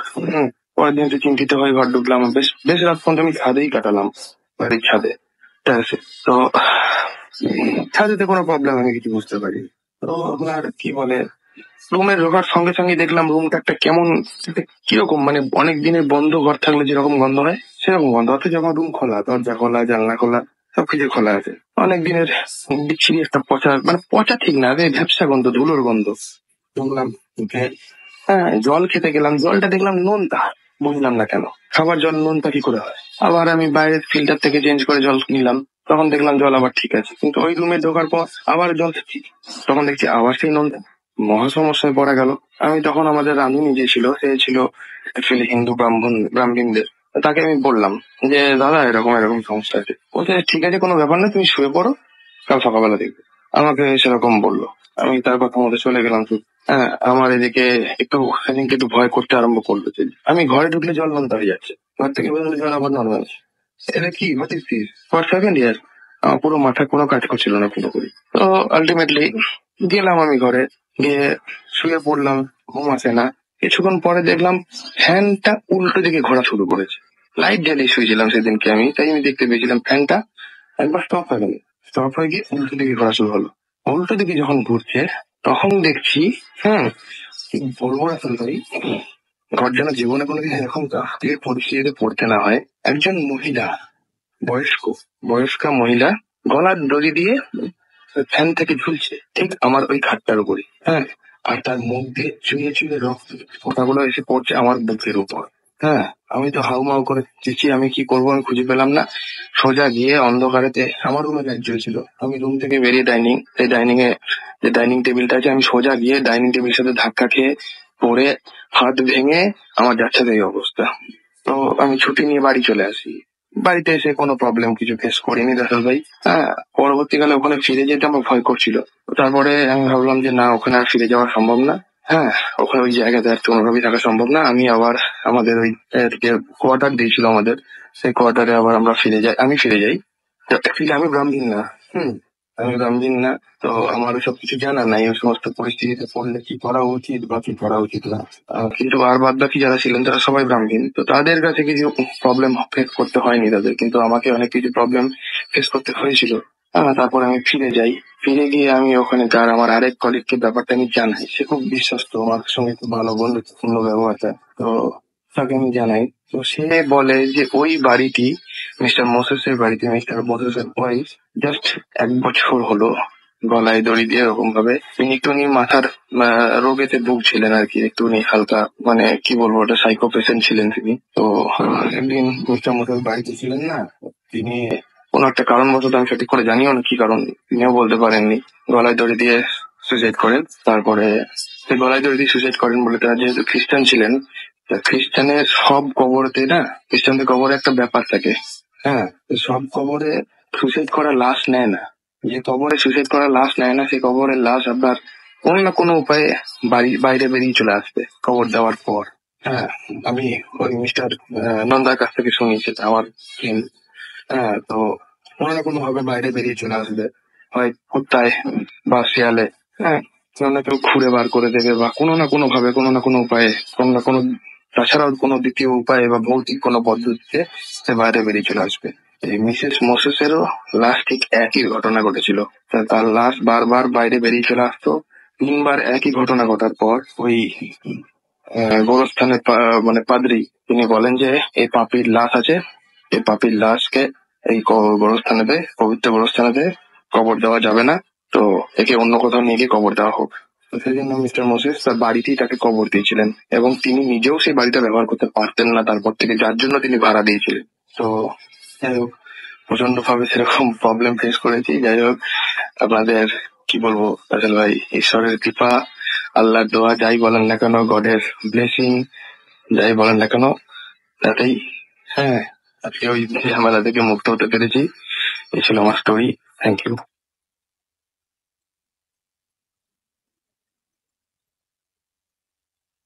শুনছিলাম একটা অডিও ক্লিপ এবং আশা করছি আপনাদের ভালো লেগেছে। ফেসবুকের কিছু SMS পড়তে চাই, মানে কিছু কমেন্ট পড়তে চাই।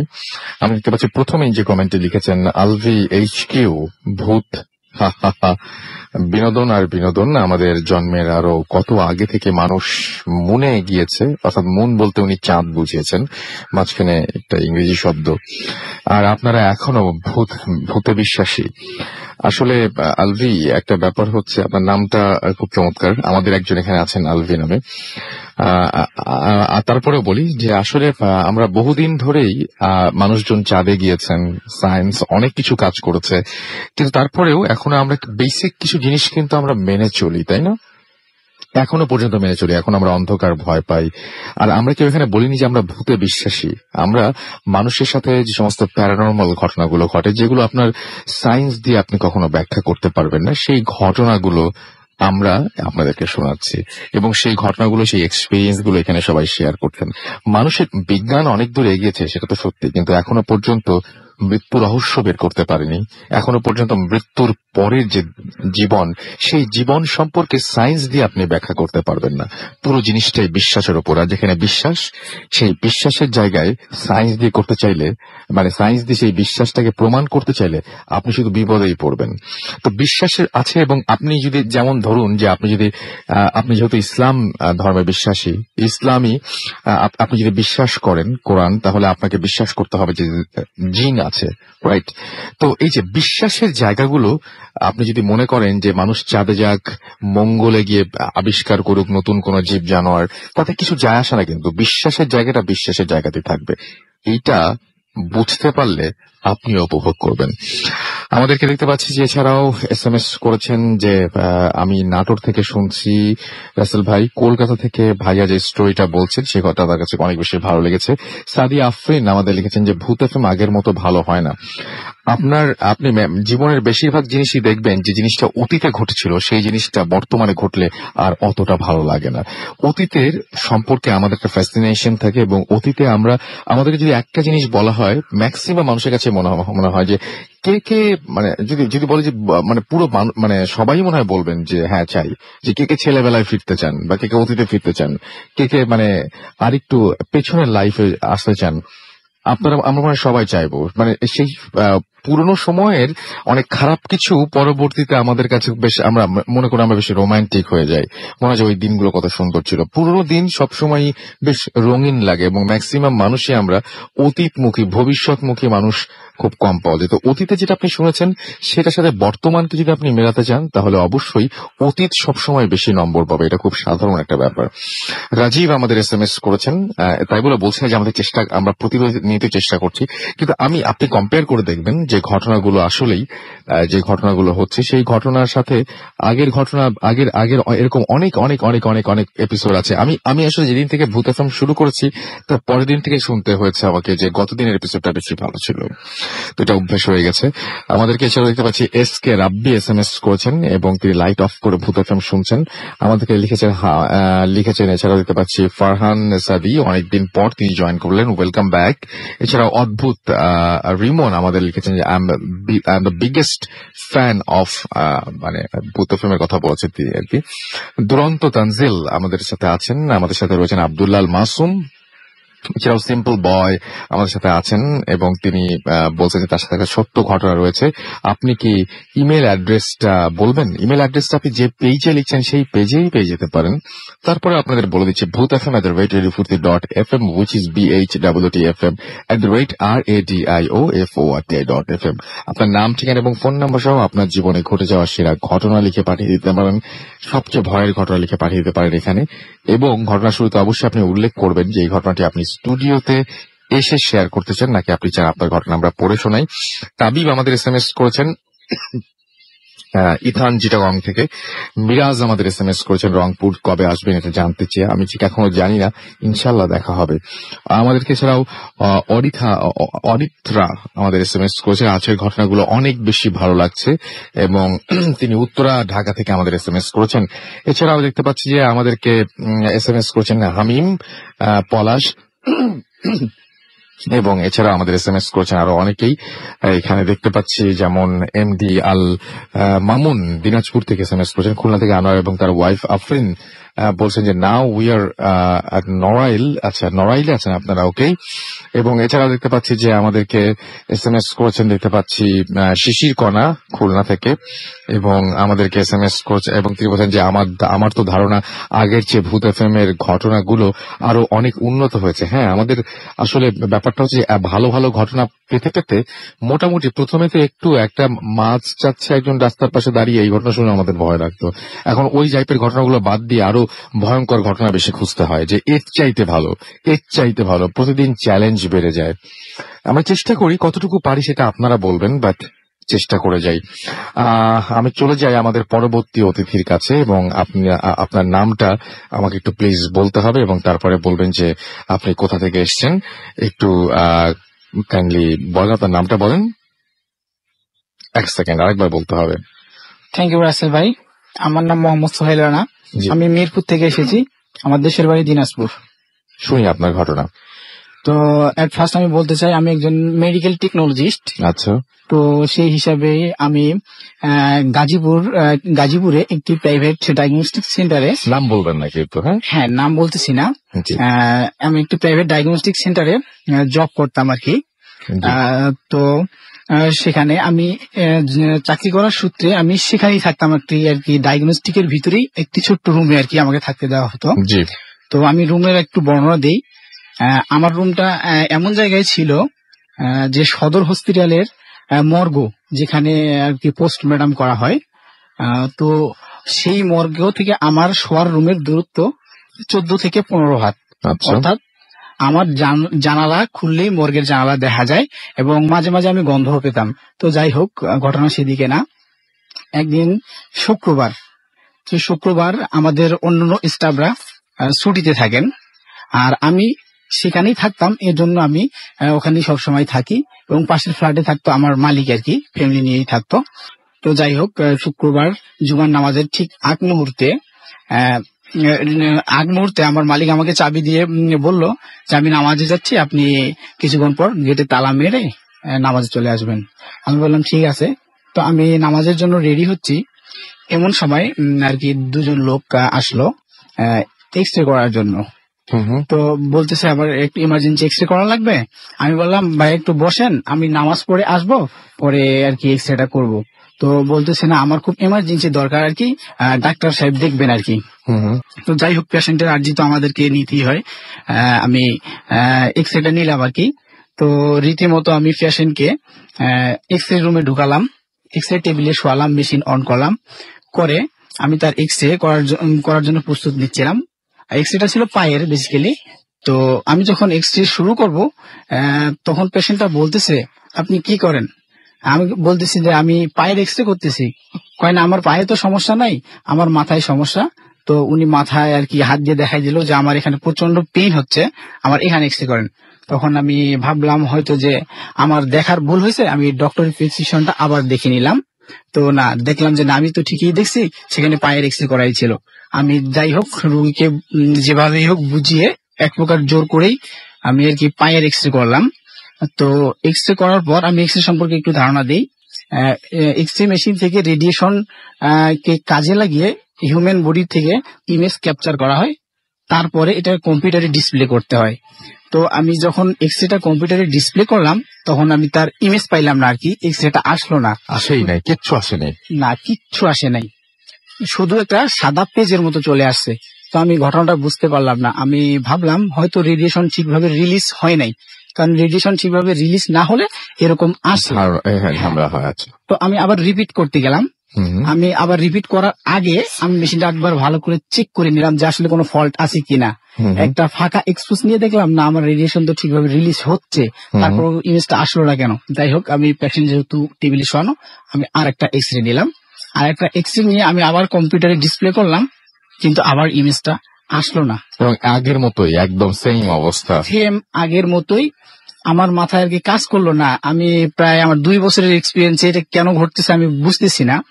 তো আমি যখন তৃতীয়বার ট্রাই করতে গেলাম, তখন রুগীটা আমাকে মানে বড় বড় চোখ করতেছে এবং অদ্ভুত একটা হাসি দিয়ে বলতেছে, কি আমি বলি নাই যে আমার মাথার সমস্যা, আমার মাথার এক্সরে করেন, আপনি আমার পায়ের এক্সরে করতেছেন।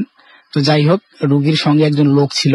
আমি বললাম যে ভাই, আমার হয়তো মেশিনের প্রবলেম দিচ্ছে, আপনি পাশে ডায়াগনস্টিক সেন্টারে গিয়ে এক্সরেটা করেন। তো সেই মুহূর্তে রুগীরা মানে খুব একটা ধমক দিয়ে বলল যে আমার আগে এখানে মাথার এক্সরে করতে হবে, তারপর আমি এই রুম থেকে বাইর হবো, নতুবা আমি বাইর হব না।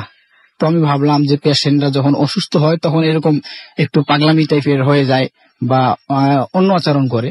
তো তাকে বোঝানোর জন্য আর কি আমি একটা এক্সরে করব। আমি বললাম যে ঠিক আছে, আপনি শুয়ে পড়েন, আমি আপনার মাথার এক্সরে করতেছি। তো আমি রীতিমতো মেশিন অন করে মাথার একটা এক্সরে নিলাম, কোনো অ্যানাটমিক্যাল পজিশন ছাড়াই আর কি, জাস্ট রুগীকে বোঝাবো যে আমি আপনার এক্সরেটা নিয়েছি। তো যাই হোক, আমি নিলাম এবং রুগীকে বললাম যে আপনার এক্সরে হয়ে গেছে, আপনি চলে যান। কিন্তু তার সাথে যে লোক ছিল তাকে বললাম যে আসলে আমার এক্সরেটা হয়নি, আমার মেশিনের প্রবলেম, আপনি পাশের ইয়াতে করে নেন, আমি জাস্ট আপনার রুগীকে বোঝানোর জন্য এটা করলাম। তো রীতিমতো রুগী চলে গেল। আমারও জুমার নামাজের সময় চলে আসতেছে, আমি মেশিন শাটডাউন করে আর কি নামাজে চলে যাব। এই অবস্থায় আমি ভাবলাম যে দেখি তো আসলে 3 নম্বর ইমেজটা যে নিলাম সেটা আসছে কিনা। তো আমি কম্পিউটারে যখন ডিসপ্লে করলাম, আমি একটু দেখে অবাকই হলাম যে তার মাথার এক্সরেটা ফুল ক্লিয়ার চলে আসছে।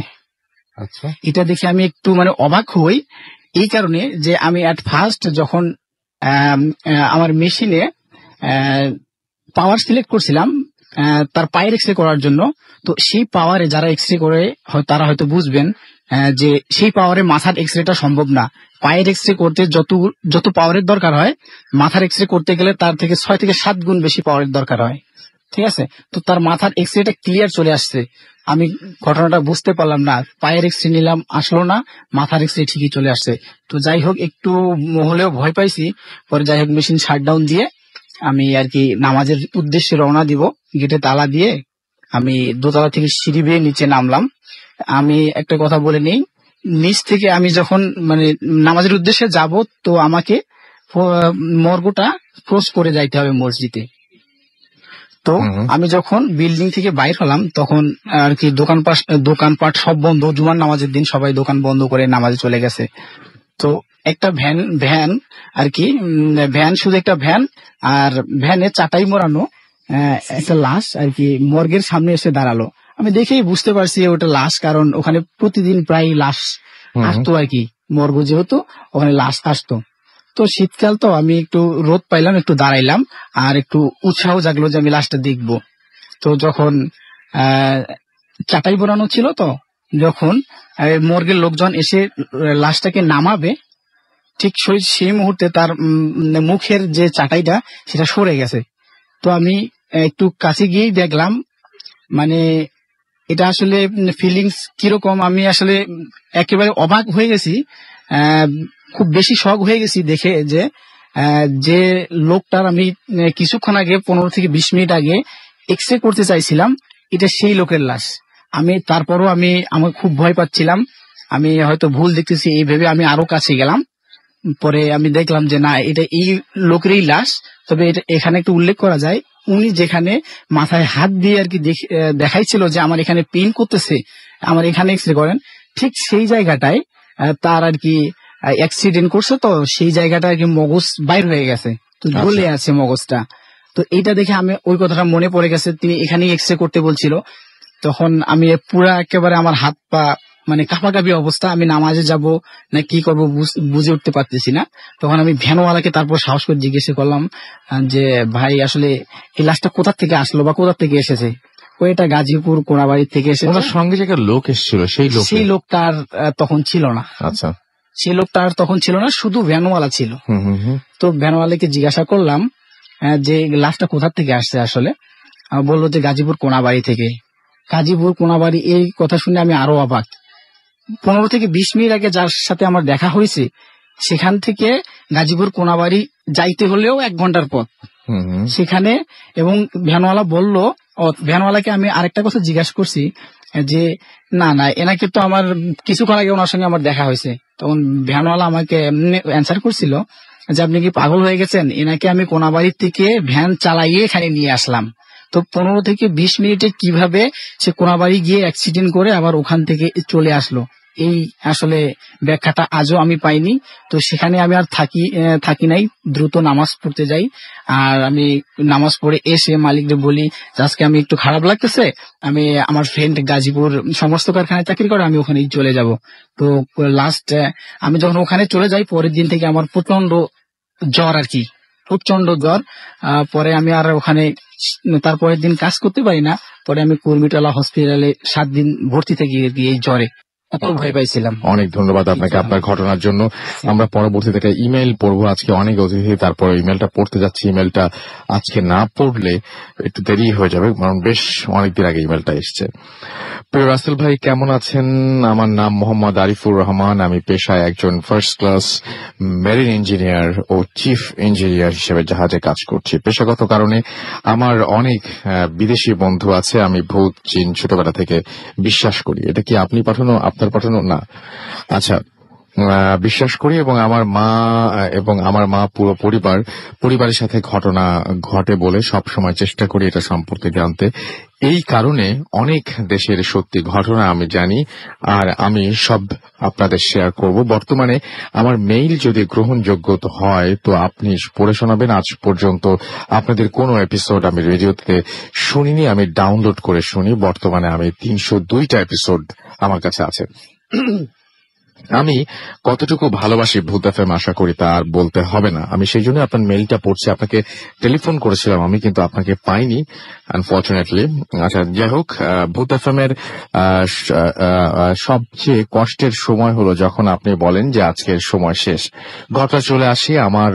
আমি প্রথমে আমার সাথে ঘটা কাহিনীগুলো বলি। আমি তখন 4th ইঞ্জিনিয়ার, জাহাজের মেইন এসির কাজ শেষ হয়। পরিদর্শন করার জন্য আমি যাই। 10 মিনিট পর এসি বিকট শব্দে ভেঙে যায়। আমার অবস্থা খুব খারাপ। তখন আমরা এমারত এর সার্জিয়া বন্দরে, মানে এমিরেটস এর কথা বলছেন বোধ হয়। আচ্ছা, বেহুশ অবস্থায় আমাকে আজমান আল কুয়েত হাসপাতালে ভর্তি করা হয়। এখানে অনেকগুলি সহকারী ডাক্তারের মধ্যে একজন ছিল রুনাই নামক একজন খুবই সুন্দর একজন ভারতের একটি মেয়ে, বয়স 22 থেকে 24-এর বেশি হবে না। তাকে এমন কেউ নেই যে পছন্দ করতো না, কারণ সে খুব মিশুক ছিল, হাসি খুশি ছিল, এবং যে কোনো বিষয় নিয়ে সে বাজি ধরতো। এবং দেখা গেল যে বলল যে আমি এই রোগীকে একটা থাপ্পড় দিতে পারি, তো কত দিবা? অথবা ড্রেসিং করার পর বলল যে এই রক্ত যদি আমি খেতে পারি, বা সিএমও সাহেবকে যদি আমি একটা চিঠি দিতে পারি, লাশ ঘরে যদি সারা রাত লাইট ছাড়া একা থাকতে পারি, বা লাশের সাথে ছবি তুলতে পারি, এই সব কাজ কেউ পারুক না পারুক, রুনাই কিন্তু বাজি ধরতো এবং সেগুলো করতে পারতো। একদিন আমি হাসপাতালে থাকার সময় একজন ডাক্তার খুব বকাঝকা করে, কেননা সে নাকি লাশ ঘরে গিয়ে একজন মহিলা লাশের হাত থেকে মাংস কেটে তার পকেটে রেখেছে। এটা নিয়ে অনেক ঝামেলা হলেও ক্ষমা করে দেয়া হয়। এর ঠিক 3 দিন পর ঘটনা। এবং ডিউটি ডাক্তার ছিল আমাদের ওয়ার্ডে, ডিউটি ডাক্তার ছিল আমাদের ওয়ার্ডে, এবং এক ওয়ার্ডে এবং 6 জন করে রোগী থাকতো। বাসবার কাশি হচ্ছে, এই জন্য ঝামেলা হচ্ছে। যাই হোক, এক ওয়ার্ডে এবং 6 জন করে রোগী থাকতো। মিশরের একজন লোক বিল্ডিং এ কাজ করার সময় পড়ে যায় এবং তার 2টি পা ভেঙে যায়।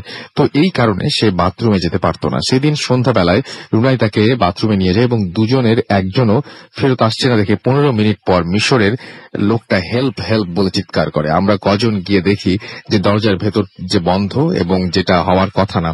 আমরা দুর্ঘটনায় বাম হাতের একটা আঙুল আর মাথার পেছনে ভাঙে। তো আমার দুর্ঘটনার বাম হাতের একটা আঙুল আর মাথার পেছনে ভাঙে। তো আমি একটা বালিশের ওপর দাঁড়িয়ে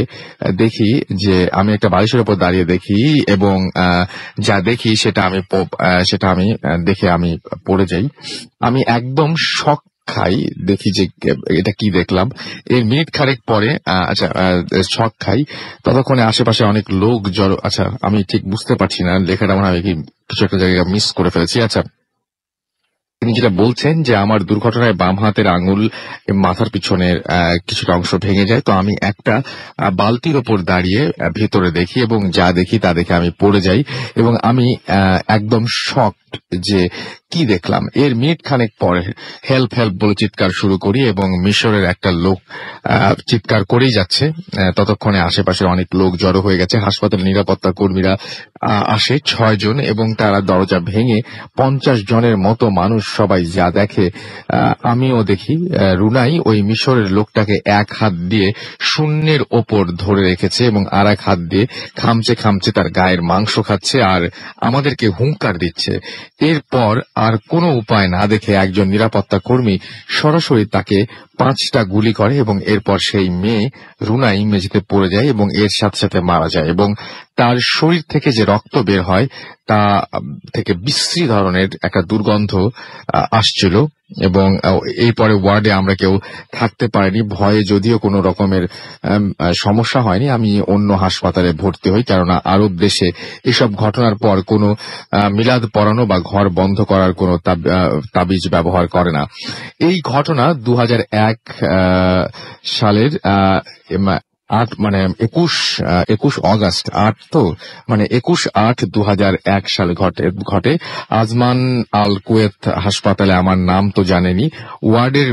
আমার ওয়ার্ড নাম্বার ছিল হচ্ছে B এবং সিট নাম্বার ছিল হচ্ছে 8। আমার বাংলাদেশের ফোন নাম্বার দিয়ে দিয়েছেন তিনি। তারপরে বিশ্বাস করবেন কিনা জানি না, তো হাসপাতালে যোগাযোগ করে দেখতে পারেন। তার মানে যে ব্যাপারটা আমার তো পড়তে গিয়ে একটু ঝামেলা হয়েছে এবং ব্যাপারটা এরকম যে একটা মেয়ে সেই হাসপাতালে ছিল, যে মেয়েটা হঠাৎ করে একদিন একটা পেশেন্ট আসে, যে পেশেন্টটাকে হেল্প করতে নিয়ে গিয়ে কিছুক্ষণ পরে সেই পেশেন্টটার বিপদের কারণ হয়ে যায় এবং সেই পেশেন্টটার গা থেকে রক্ত ছিঁড়েছে, মাংস ছিঁড়ে ছিঁড়ে খেতে থাকে এবং একটা পর্যায়ে তাকে গুলি করে মারা হয় এবং তার রক্ত থেকে ভীষণ রকমের দুর্গন্ধ আসতে থাকে এবং তিনি নাম বলে দিয়েছেন হাসপাতালের নামটা হচ্ছে আজমান আল কুয়েতি আর কি, আজমান আল কুয়েতি এবং তার ওয়ার্ড নাম্বার ছিল B, সিট নাম্বার 8 বা 4 দুটোর একটা হতে পারে। বাংলায় লেখা কিন্তু মাঝে মাঝে ইংলিশেও লেখা আছে এবং তিনি তার নাম বলেছেন মোহাম্মদ আরিফুর রহমান এবং তিনি ফার্স্ট ক্লাস মেরিন ইঞ্জিনিয়ার। এই ছিল ঘটনা। আমরা চলে যাব আমাদের পরবর্তী অতিথির কাছে। আপনার নামটা প্লিজ একটু বলবেন এবং আপনি কোথা থেকে এসেছেন, তারপর আপনার ঘটনা শুনবো। আসসালামু আলাইকুম, আমি মোহাম্মদ শহীদুল ইসলাম, উত্তরা থেকে আসছি। জি, শুনি আপনার ঘটনা। আমার ঘটনাটা হচ্ছে 2007 সালের, তখন আমি ক্লাস 10-এ পড়ি। ঘটনাটা হচ্ছে আমার ছোট বোনকে নিয়ে। ছোট বোন বলতে আমার ইমিডিয়েট বড়, ছোট আপু বলে ডাকি। তো আমার বাবা মারা যায় 1998 সালে। তো তারপর থেকে আমার আম্মু আর বড় ভাই আমাকে খুব কষ্ট করে আমাদের মানুষ করছে। তো বড় ভাইয়া মেরিনে যোগ দেওয়া হচ্ছে 2003 সালে। আচ্ছা, উনিও মেরিন ইঞ্জিনিয়ার। তো 2003 সালে উনি জয়েন করে। তারপরে 2007 সালে হঠাৎ করে উনি তখন 3rd অফিসার কিংবা 2nd অফিসার ছিল। তো হঠাৎ করেই চিটাগং পোর্টে ওনাদের শিপ আসে। তো সারপ্রাইজ দিবে বলে হঠাৎ করে বাসায় চলে আসে একদিন। তো ভাইয়া এমনিতেই বাবার মতো কাজ করছে, এতদিন আমাদের লালন পালন করছে। তো সেটা তো একটা ব্যাপার। আর বড় ভাইয়া আসছে অনেকদিন পরে, সেটা দেখে একদম মহা খুশি সবাই। তো পরের দিন এই খুশিতে আমি আর স্কুলে যাইনি। তো আমার আপুর হচ্ছে ওই গ্রামে হয় কি এসএসসি পরীক্ষা দেওয়ার, টেস্ট পরীক্ষা দেওয়ার পরে আপনার একটা কোচিং করায়। তো ওর কোচিংটা করাই লাগবে, ও স্কুলে গেছে।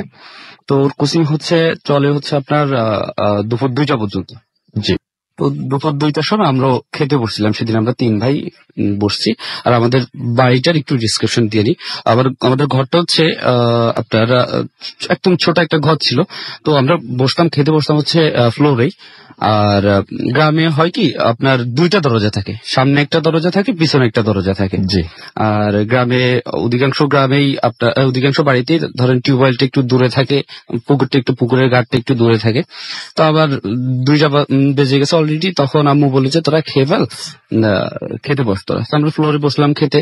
তো বড় ভাই হঠাৎ করে বললো যে আমি অনেকদিন পরে গ্রামে আসছি, ছোট ফুটাও আসুক, ও স্কুলে তো 2টা বেজে গেছে, স্কুল থেকে ও চলে আসুক, এখন তো আসার সময় হয়ে গেছে, ও আসুক একসাথে খাবো। তো আমরা বসে বসে গল্প করতেছি, হঠাৎ করে দেখলাম আমার বোন আসছে।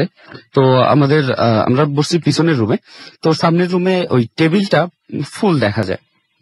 দেখলাম যে হঠাৎ করে আবার বোনা এসে হাসলো, এসে দিয়ে ব্যাগটা রাখলো ওই টেবিলের উপরে, এসে তারপরে আমাদের খেতে বসতে দেখে ওর জন্য ওয়েট করতেছি, এইটা দেখে ও দ্রুত পিছনে চলে গেল ফ্রেশ হওয়ার জন্য, যে তাড়াতাড়ি ভাইয়ারা বসে আছে একটু তাড়াতাড়ি আসি। তো চলে গেল, আমরা বসে আছে অনেকক্ষণ, দেখলাম যে 10-15 মিনিট হয়ে গেল, ও আসতেছে না।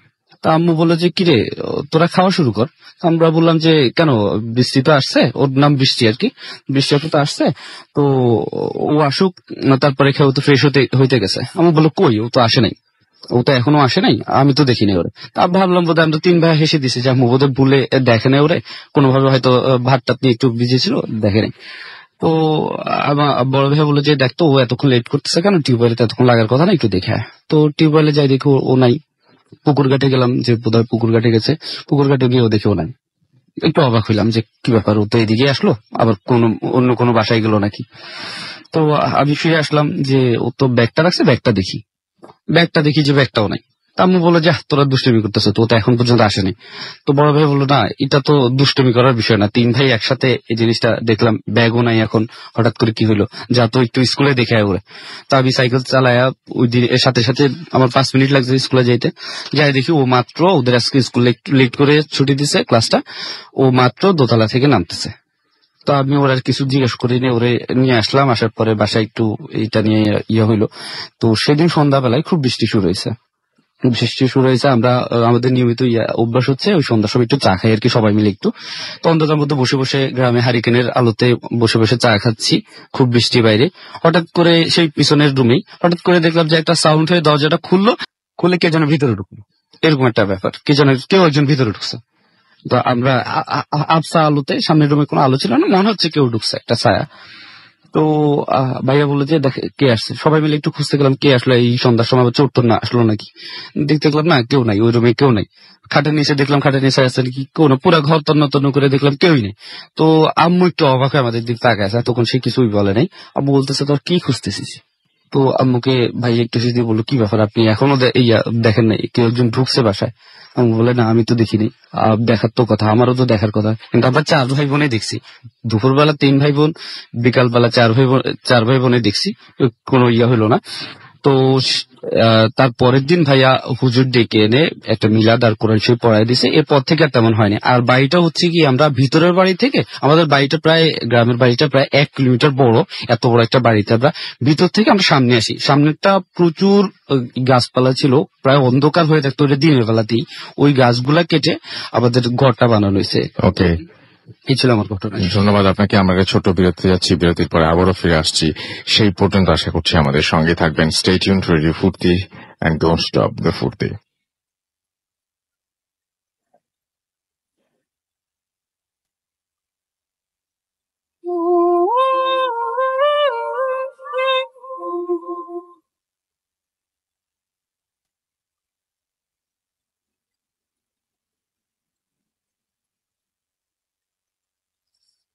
Welcome back. শুনছেন সবসময় রেডিও ফুর্তি 8.0 FM।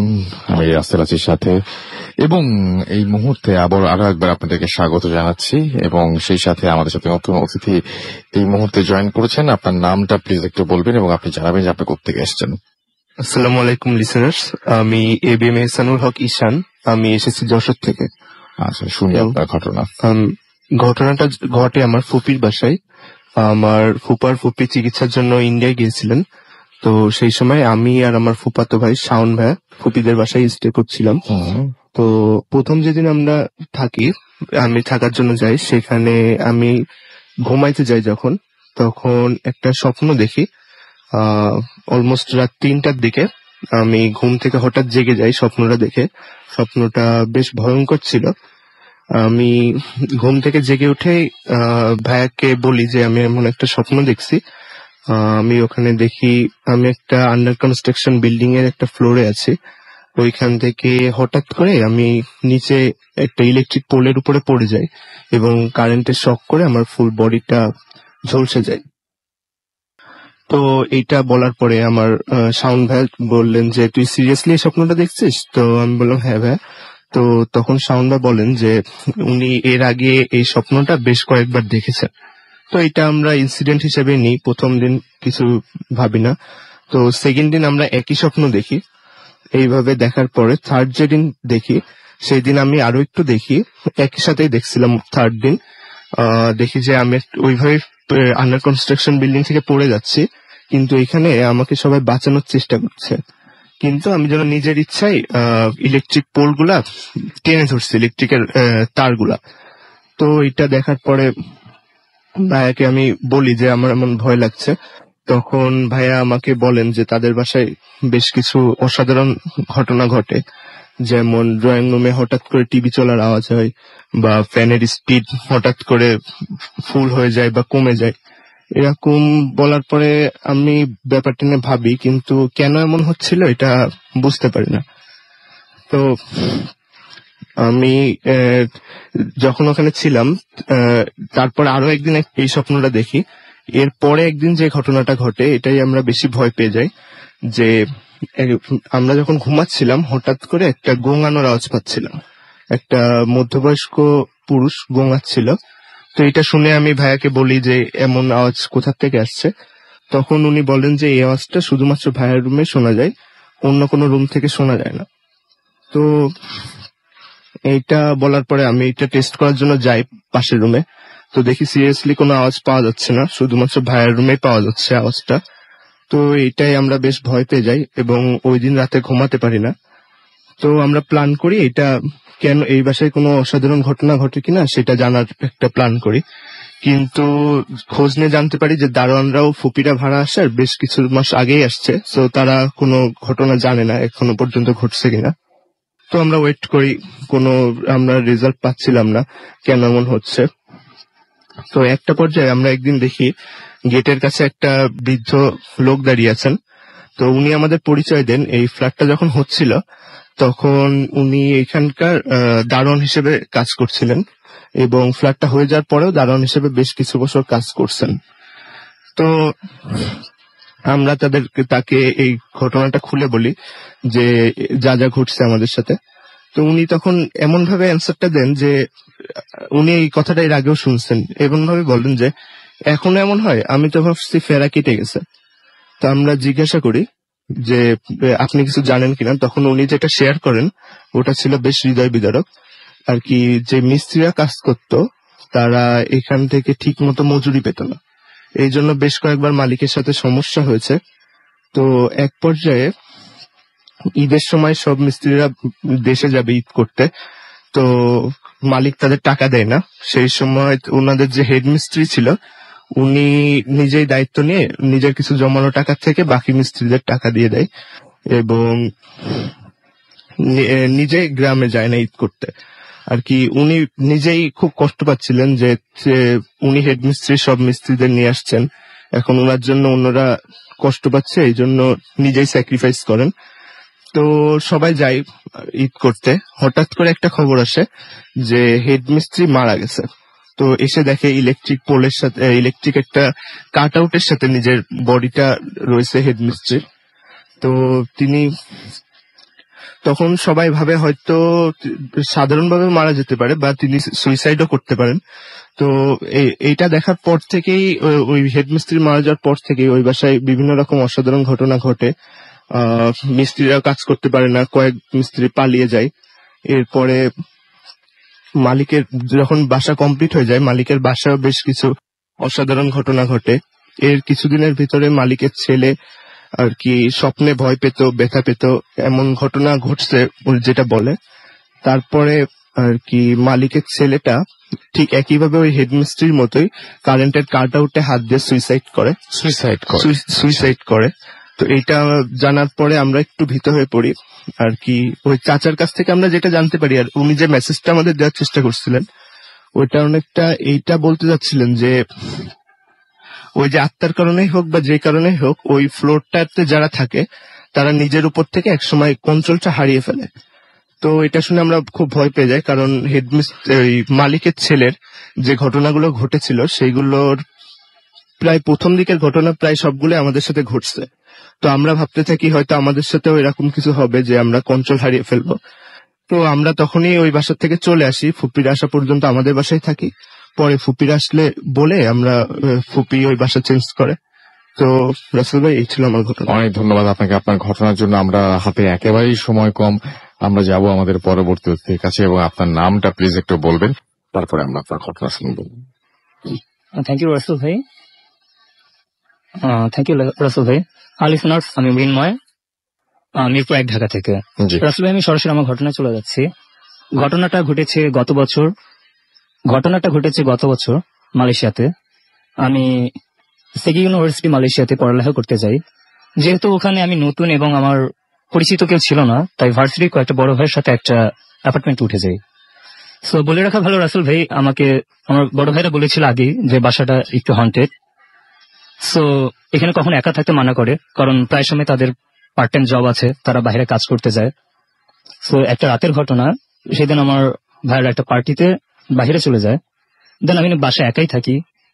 মা বাবার জন্য মন খারাপ ছিল, অনেকদিন দেখা হয় না।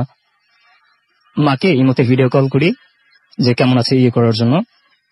আর বলে রাখা বলে, এর আগে আমি রান্নাঘরে, আমার রুমটা ছিল মিডল রুম, আর আমার বাসায় ঢুকতেই দরজা দিয়ে ডানে আমাদের রান্নাঘরটা, ওখান থেকে একটা রুম ফাঁকে আমার রুমটা, ওখানে রান্না করে চামচ টামচ ভাত টাত ওগুলো সবকিছু রেখে দিয়ে আমি আমার সাথে ভিডিও কল করছিলাম। হঠাৎ করে দেখা যায় যে একটা সময় একটা স্টিলের চামচ যদি একটা মাটিতে পড়ে, এই টাইপের একটা আওয়াজ হচ্ছে আমার রুমের সামনে। আমি আটকে উঠি এবং কলটা রেখে দিয়ে দেখি যে আমার যে চামচটা আমি রান্নাঘরে রেখেছিলাম ওটা আমার রুমের সামনে পড়ে আছে। ঘটনাটা আমি ভয় না পেয়ে চমকে উঠি, বরং যে এটা কিভাবে এখানে আসলো। তখন সামহাও নিজেকে রিল্যাক্স করার জন্য গান শুনে এক পর্যায়ে ঘুমিয়ে যাই আমি আমার রুমে। তারপর রাত 1:30টার দিকে আমার ঘুম ভাঙে। আমার বড় ভাইরা ফিরে আসে কর্মক্ষেত্র থেকে, ফিরে এসে আমাকে জাগিয়ে তোলে। দেন আমাকে বলে যে মৃন্ময় ওঠ, ফ্রেশ হয়ে না একসাথে খাওয়া দাওয়া করি। সো আমি ফ্রেশ হওয়ার জন্য ওয়াশরুমে যাই, কিন্তু গেঞ্জিটা খুলি। হাত মুখ ধোয়ার সময় দেখি আমার গলায় 3টা আঁচড়ের দাগ, আর কাঁধে কেউ যদি কোনো একটা ভারী জিনিস দিয়ে বাড়ি দেয় যেরকম করে রক্ত পড়ে, ঠিক ওরকম করে ফেটে রক্ত পড়তেছে। ঘটনাটা দেখে এবার আমি সত্যিই খুব ভয় পেয়ে যাই রাসেল ভাই। ভাইদের বলি, দেখাই যে এরকম অবস্থা, ভাইরা খুব ভীত হয়ে যায়। তারপর ভাইয়েরা বলে যে আমি তোমাদের আগে বলছিলাম যে এ বাসে একটু হন্টেড আছে, একা থাকবে না। সো আমি তখন খুবই ভীত হয়ে যাই এবং আমাকে একটা তাবিজ দেওয়া হয়। তাবিজ নেওয়ার পরে কি আপনার এই সমস্যা ছিল? না, তাবিজ নেওয়ার পরে রাসেল ভাই আমার এই সমস্যাটা ছিল না কিছুদিন, বাট সামহাও আমি তাবিজটা হারাই ফেলি এবং ওই বাসা থেকে শিফট হয়ে নতুন বাসায় যাই। নতুন বাসাতে কয়েক মাস ভালোই ছিল, কিন্তু মাঝখানে একটা ঝামেলা হয়ে যায়। কিরকম ঝামেলা? প্রায় মনে হতো যে আমরা একটা ফ্ল্যাটে 4 জন ফ্রেন্ড থাকতাম।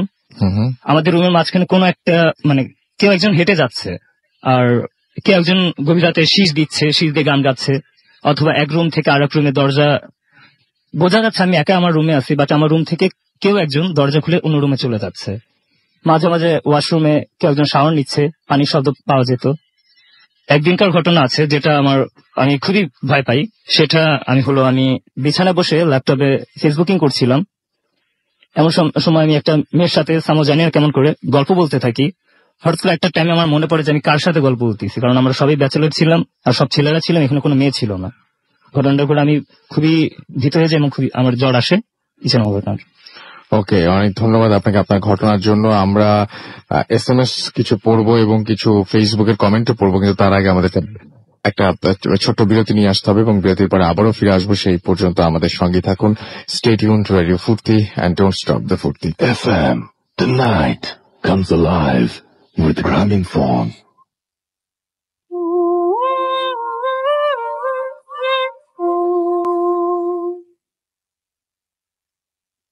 Yes, the night comes alive with Grameenphone. শুনছেন সবসময় রেডিও ফুর্তি 8.0 FM। আমি রাস্তাল আছি সাথে, আমার সাথে রয়েছে মাসুম এবং আজকের অতিথিরা। এবং আমি দেখতে পাচ্ছি ফিরোজ আমাদের ওয়াপদা খুলনা থেকে SMS করেছেন এবং তিনি বলেছেন যে তার কাছে সবগুলো স্টোরি অনেক ভালো লেগেছে। আমাদেরকে পিঞ্জিরা খুলনা থেকে SMS করেছেন, একা শুনছেন FM। আমাদেরকে বিশ্বজিৎ লিখেছেন উজিরপুর বরিশাল থেকে, এছাড়াও S A আশরাফুল, আমরা গত সপ্তাহে কিন্তু বরিশাল থেকে করে এসেছি শো। এবং এস এ আশরাফুল আমাদের বলছে যে ভাইয়া ভয় করছে। রূপম মোহাম্মদপুর থেকে লিখেছেন যে রাসেল ভাই আজকের স্টোরিগুলো অনেক স্পেশাল হচ্ছে। এছাড়াও আমাদেরকে দেখতে পাচ্ছি আফরিন টঙ্গী থেকে SMS করছেন, আজকের স্টোরিগুলো ভালো হচ্ছে তিনি জানিয়েছেন। মাহাদি আমাদের SMS করছেন আমাদেরকে। ফারহিন, এছাড়াও তানভীর বরিশাল থেকে SMS করছেন। সৈকত আমাদের SMS করছেন। জিসান বরিশাল থেকে, এছাড়াও SMS করছেন শিমুল ঢাকা থেকে। এবং আমাদেরকে তিনি বলছেন আজকে একটা ঐতিহাসিক দিন। হ্যাঁ, আমরা শুরু থেকে সেটা বলে আসছি আমাদেরকে। এছাড়া ইমন ময়মনসিং থেকে SMS করেছেন আমাদেরকে। আনলাকি মিজান SMS করেছেন অনলাইন, আচ্ছা বুঝিনি, আপনার লালমনিরহাট থেকে আপনি SMS করেছেন এবং তিনি প্রোগ্রামটা শুনছেন। ওকে, আমাদেরকে এছাড়া দেখতে পাচ্ছি SK আলিফ SMS করেছেন। জিহাদ টাঙ্গাইল থেকে। শওকত আমাদের SMS করছেন। আরো অনেকেই আমাদের SMS করছেন। যদি আপনি SMS করতে চান তাহলে মোবাইলের মেসেজ অপশনে গিয়ে টাইপ করুন ফুর্তি, FORTI ফুর্তি, স্পেস দিয়ে লিখুন আপনার নাম, স্পেস দিয়ে আপনার মেসেজ পাঠিয়ে দিন 9840 নাম্বারে। আর আপনি যদি আমাদের ইমেল করতে চান, আমাদের ইমেল অ্যাড্রেস হচ্ছে bhutfm@radiofurti.fm, which is BHTTFM@radioforti.fm। আপনার নাম, ঠিকানা এবং ফোন নাম্বার সহ আপনার জীবনে ঘটে যাওয়া বা আপনার জানা সেরা ঘটনা লিখে পাঠিয়ে দিন আমাদের কাছে। ঘটনার শুরুতে অবশ্যই উল্লেখ করুন যে ঘটনাটি আপনি স্টুডিওতে এসে শেয়ার করতে চান নাকি আপনি চান যে আপনার ঘটনা আমরা পড়ে শোনাই। এছাড়াও আমার যে পেজটা রয়েছে সেই পেজে দেখতে পাচ্ছি আমাদের সাথে রয়েছেন ড্যাজলিং রাফি, এছাড়া আমাদের সাথে রয়েছেন সুমন হোসেন, এছাড়াও পিয়া আমাদের সাথে রয়েছেন। এবং ড্যাজলিং রাফি আমাদের লিখেছেন যে ভূত FM তুমি এগিয়ে চলো।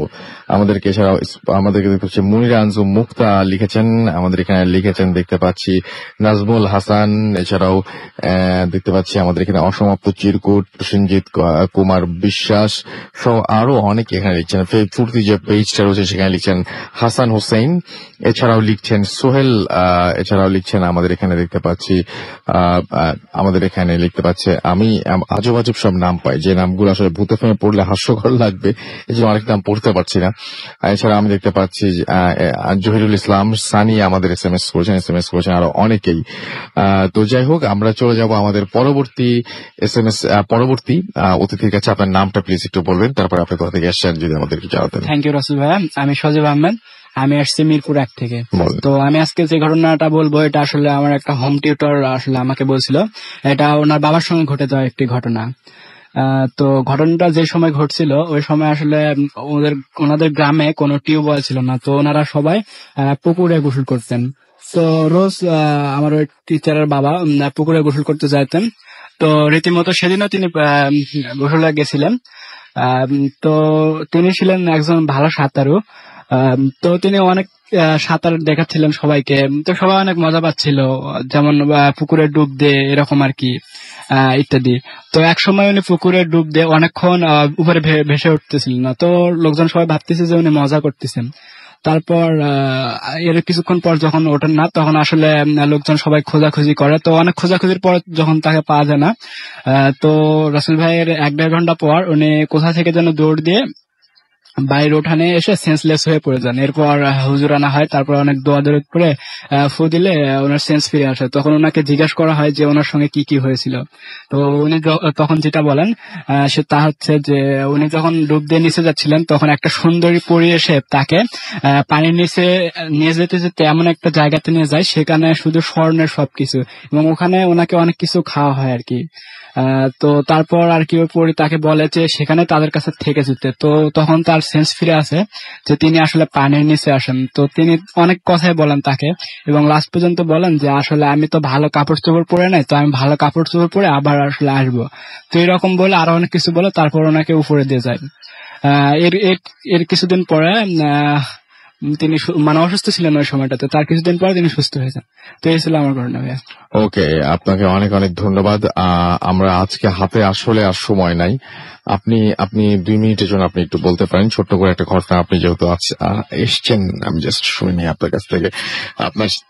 আপনার টিউটর এই ঘটনা বলেছেন, রাইট? খুবই অদ্ভুত ঘটনা। কি তার সাথেই ঘটেছে? তার বাবার সাথে ঘটেছে? বুঝিনি আপনার কথা। আচ্ছা, আমার নাম রাফি, আমিও মিরপুর 1 থেকে। তো আমার সাথে যে ঘটনাটা ঘটেছে এটা অ্যাকচুয়ালি আমার বাসাতেই ঘটা। তো ব্যাপারটা হলো যে আমি সাধারণত রাতে একটু লেট করে ঘুমাই। তো ওই দিন আমি 3:30-4টার দিকে মেবি ঘুমিয়েছিলাম। তো ঘুম থেকে যখন উঠি তখন আমার মনে হচ্ছে যে আমাকে বোবায় ধরেছে, এরকম আমার কাছে লাগতেছিল। তো ব্যাপারটা হলো যে আমি হাত পা নাড়াতে পারছিলাম না, তো অনেক কষ্ট করে আমি ছড়াতে পারছিলাম না। তো একটা টাইমে আমার মনে হচ্ছে আমি ধাপ করে বিছানা থেকে উঠে বসতে পারছি। তো বাট আমার শরীরটা খুব হালকা লাগছিল, কেন আমি বিছানা থেকে নামলাম, বাট আমার শরীরটা খুবই খারাপ লাগছিল, আমি পরিপূর্ণভাবে হাঁটতে পারছিলাম না। তো যাই হোক, তো আমি বিছানা থেকে নেমে আমি চাচ্ছিলাম মার কাছে যাব। তো আমার পাশের রুমটাই ছিল আমার মার রুম। তো আমি মার রুমে ওই টাইমে নর্মালি মা নামাজ টামাজ পড়ে দোয়া দুরুদ পড়ে। তো আমি রুমে গেলাম, রুমে যে অ্যাকচুয়ালি মাকে দেখতে পেলাম না। পরে আমি অ্যাকচুয়ালি মাকে খোঁজার জন্য রান্নাঘরে গেলাম। তো রান্নাঘরে যে দেখি মা রুটি বানাচ্ছে, তো সেটা দেখলাম। তো দেখার পরে আমি মাকে দুবার মা বলে ডাক দিলাম, কিন্তু মা শুনতে পেলো না। তো ডাক দেওয়ার পরে আমি কি হলো জানি না, হঠাৎ করে মনে হলো আমি পড়ে গেলাম, এবং তারপর আমার মনে হলো আমি আবার বিছানা থেকে উঠে বসেছি। তো আমার তখন আমি অ্যাকচুয়ালি বুঝলাম যে না, হয়তো আমি স্বপ্ন দেখছি। বাট ব্যাপারটা হলো যে পরে আমি ঠিক সেভাবে নিচে নামলাম, আমার পর দেখি এক্স্যাক্টলি মা রুমে মা নেই, এবং আমি যখন রান্না করে গেলাম দেখলাম এক্স্যাক্টলি ওই পজিশনেই মা রুটিটা বানাচ্ছে। তো আমি মাকে জিজ্ঞেস করলাম, আমি কি এর আগে আসছিলাম? মা বলছে না, আসো নাই। তো অ্যাকচুয়ালি আমি বুঝতে পারলাম না যে অ্যাকচুয়ালি এটা আমার সাথে কি হলো, আমি কি আসলে স্বপ্ন দেখেছি নাকি আমি উঠে গেছিলাম, নাকি মানে কোনো একটা মানে ব্যাপারটা আমি এখনো মানে এটার কোনো ব্যাখ্যা খুঁজে পাইনি। তো এই ছিল আমার ঘটনা। অনেক ধন্যবাদ আপনাকে আপনার ঘটনার জন্য। এবং আমি দেখতে পাচ্ছি আমাদের হাতে সময় অলমোস্ট শেষ, বাট আমাদের আজকে একটা মানে ভূত এফএম এখনো দেখতে পাচ্ছি অনেকেই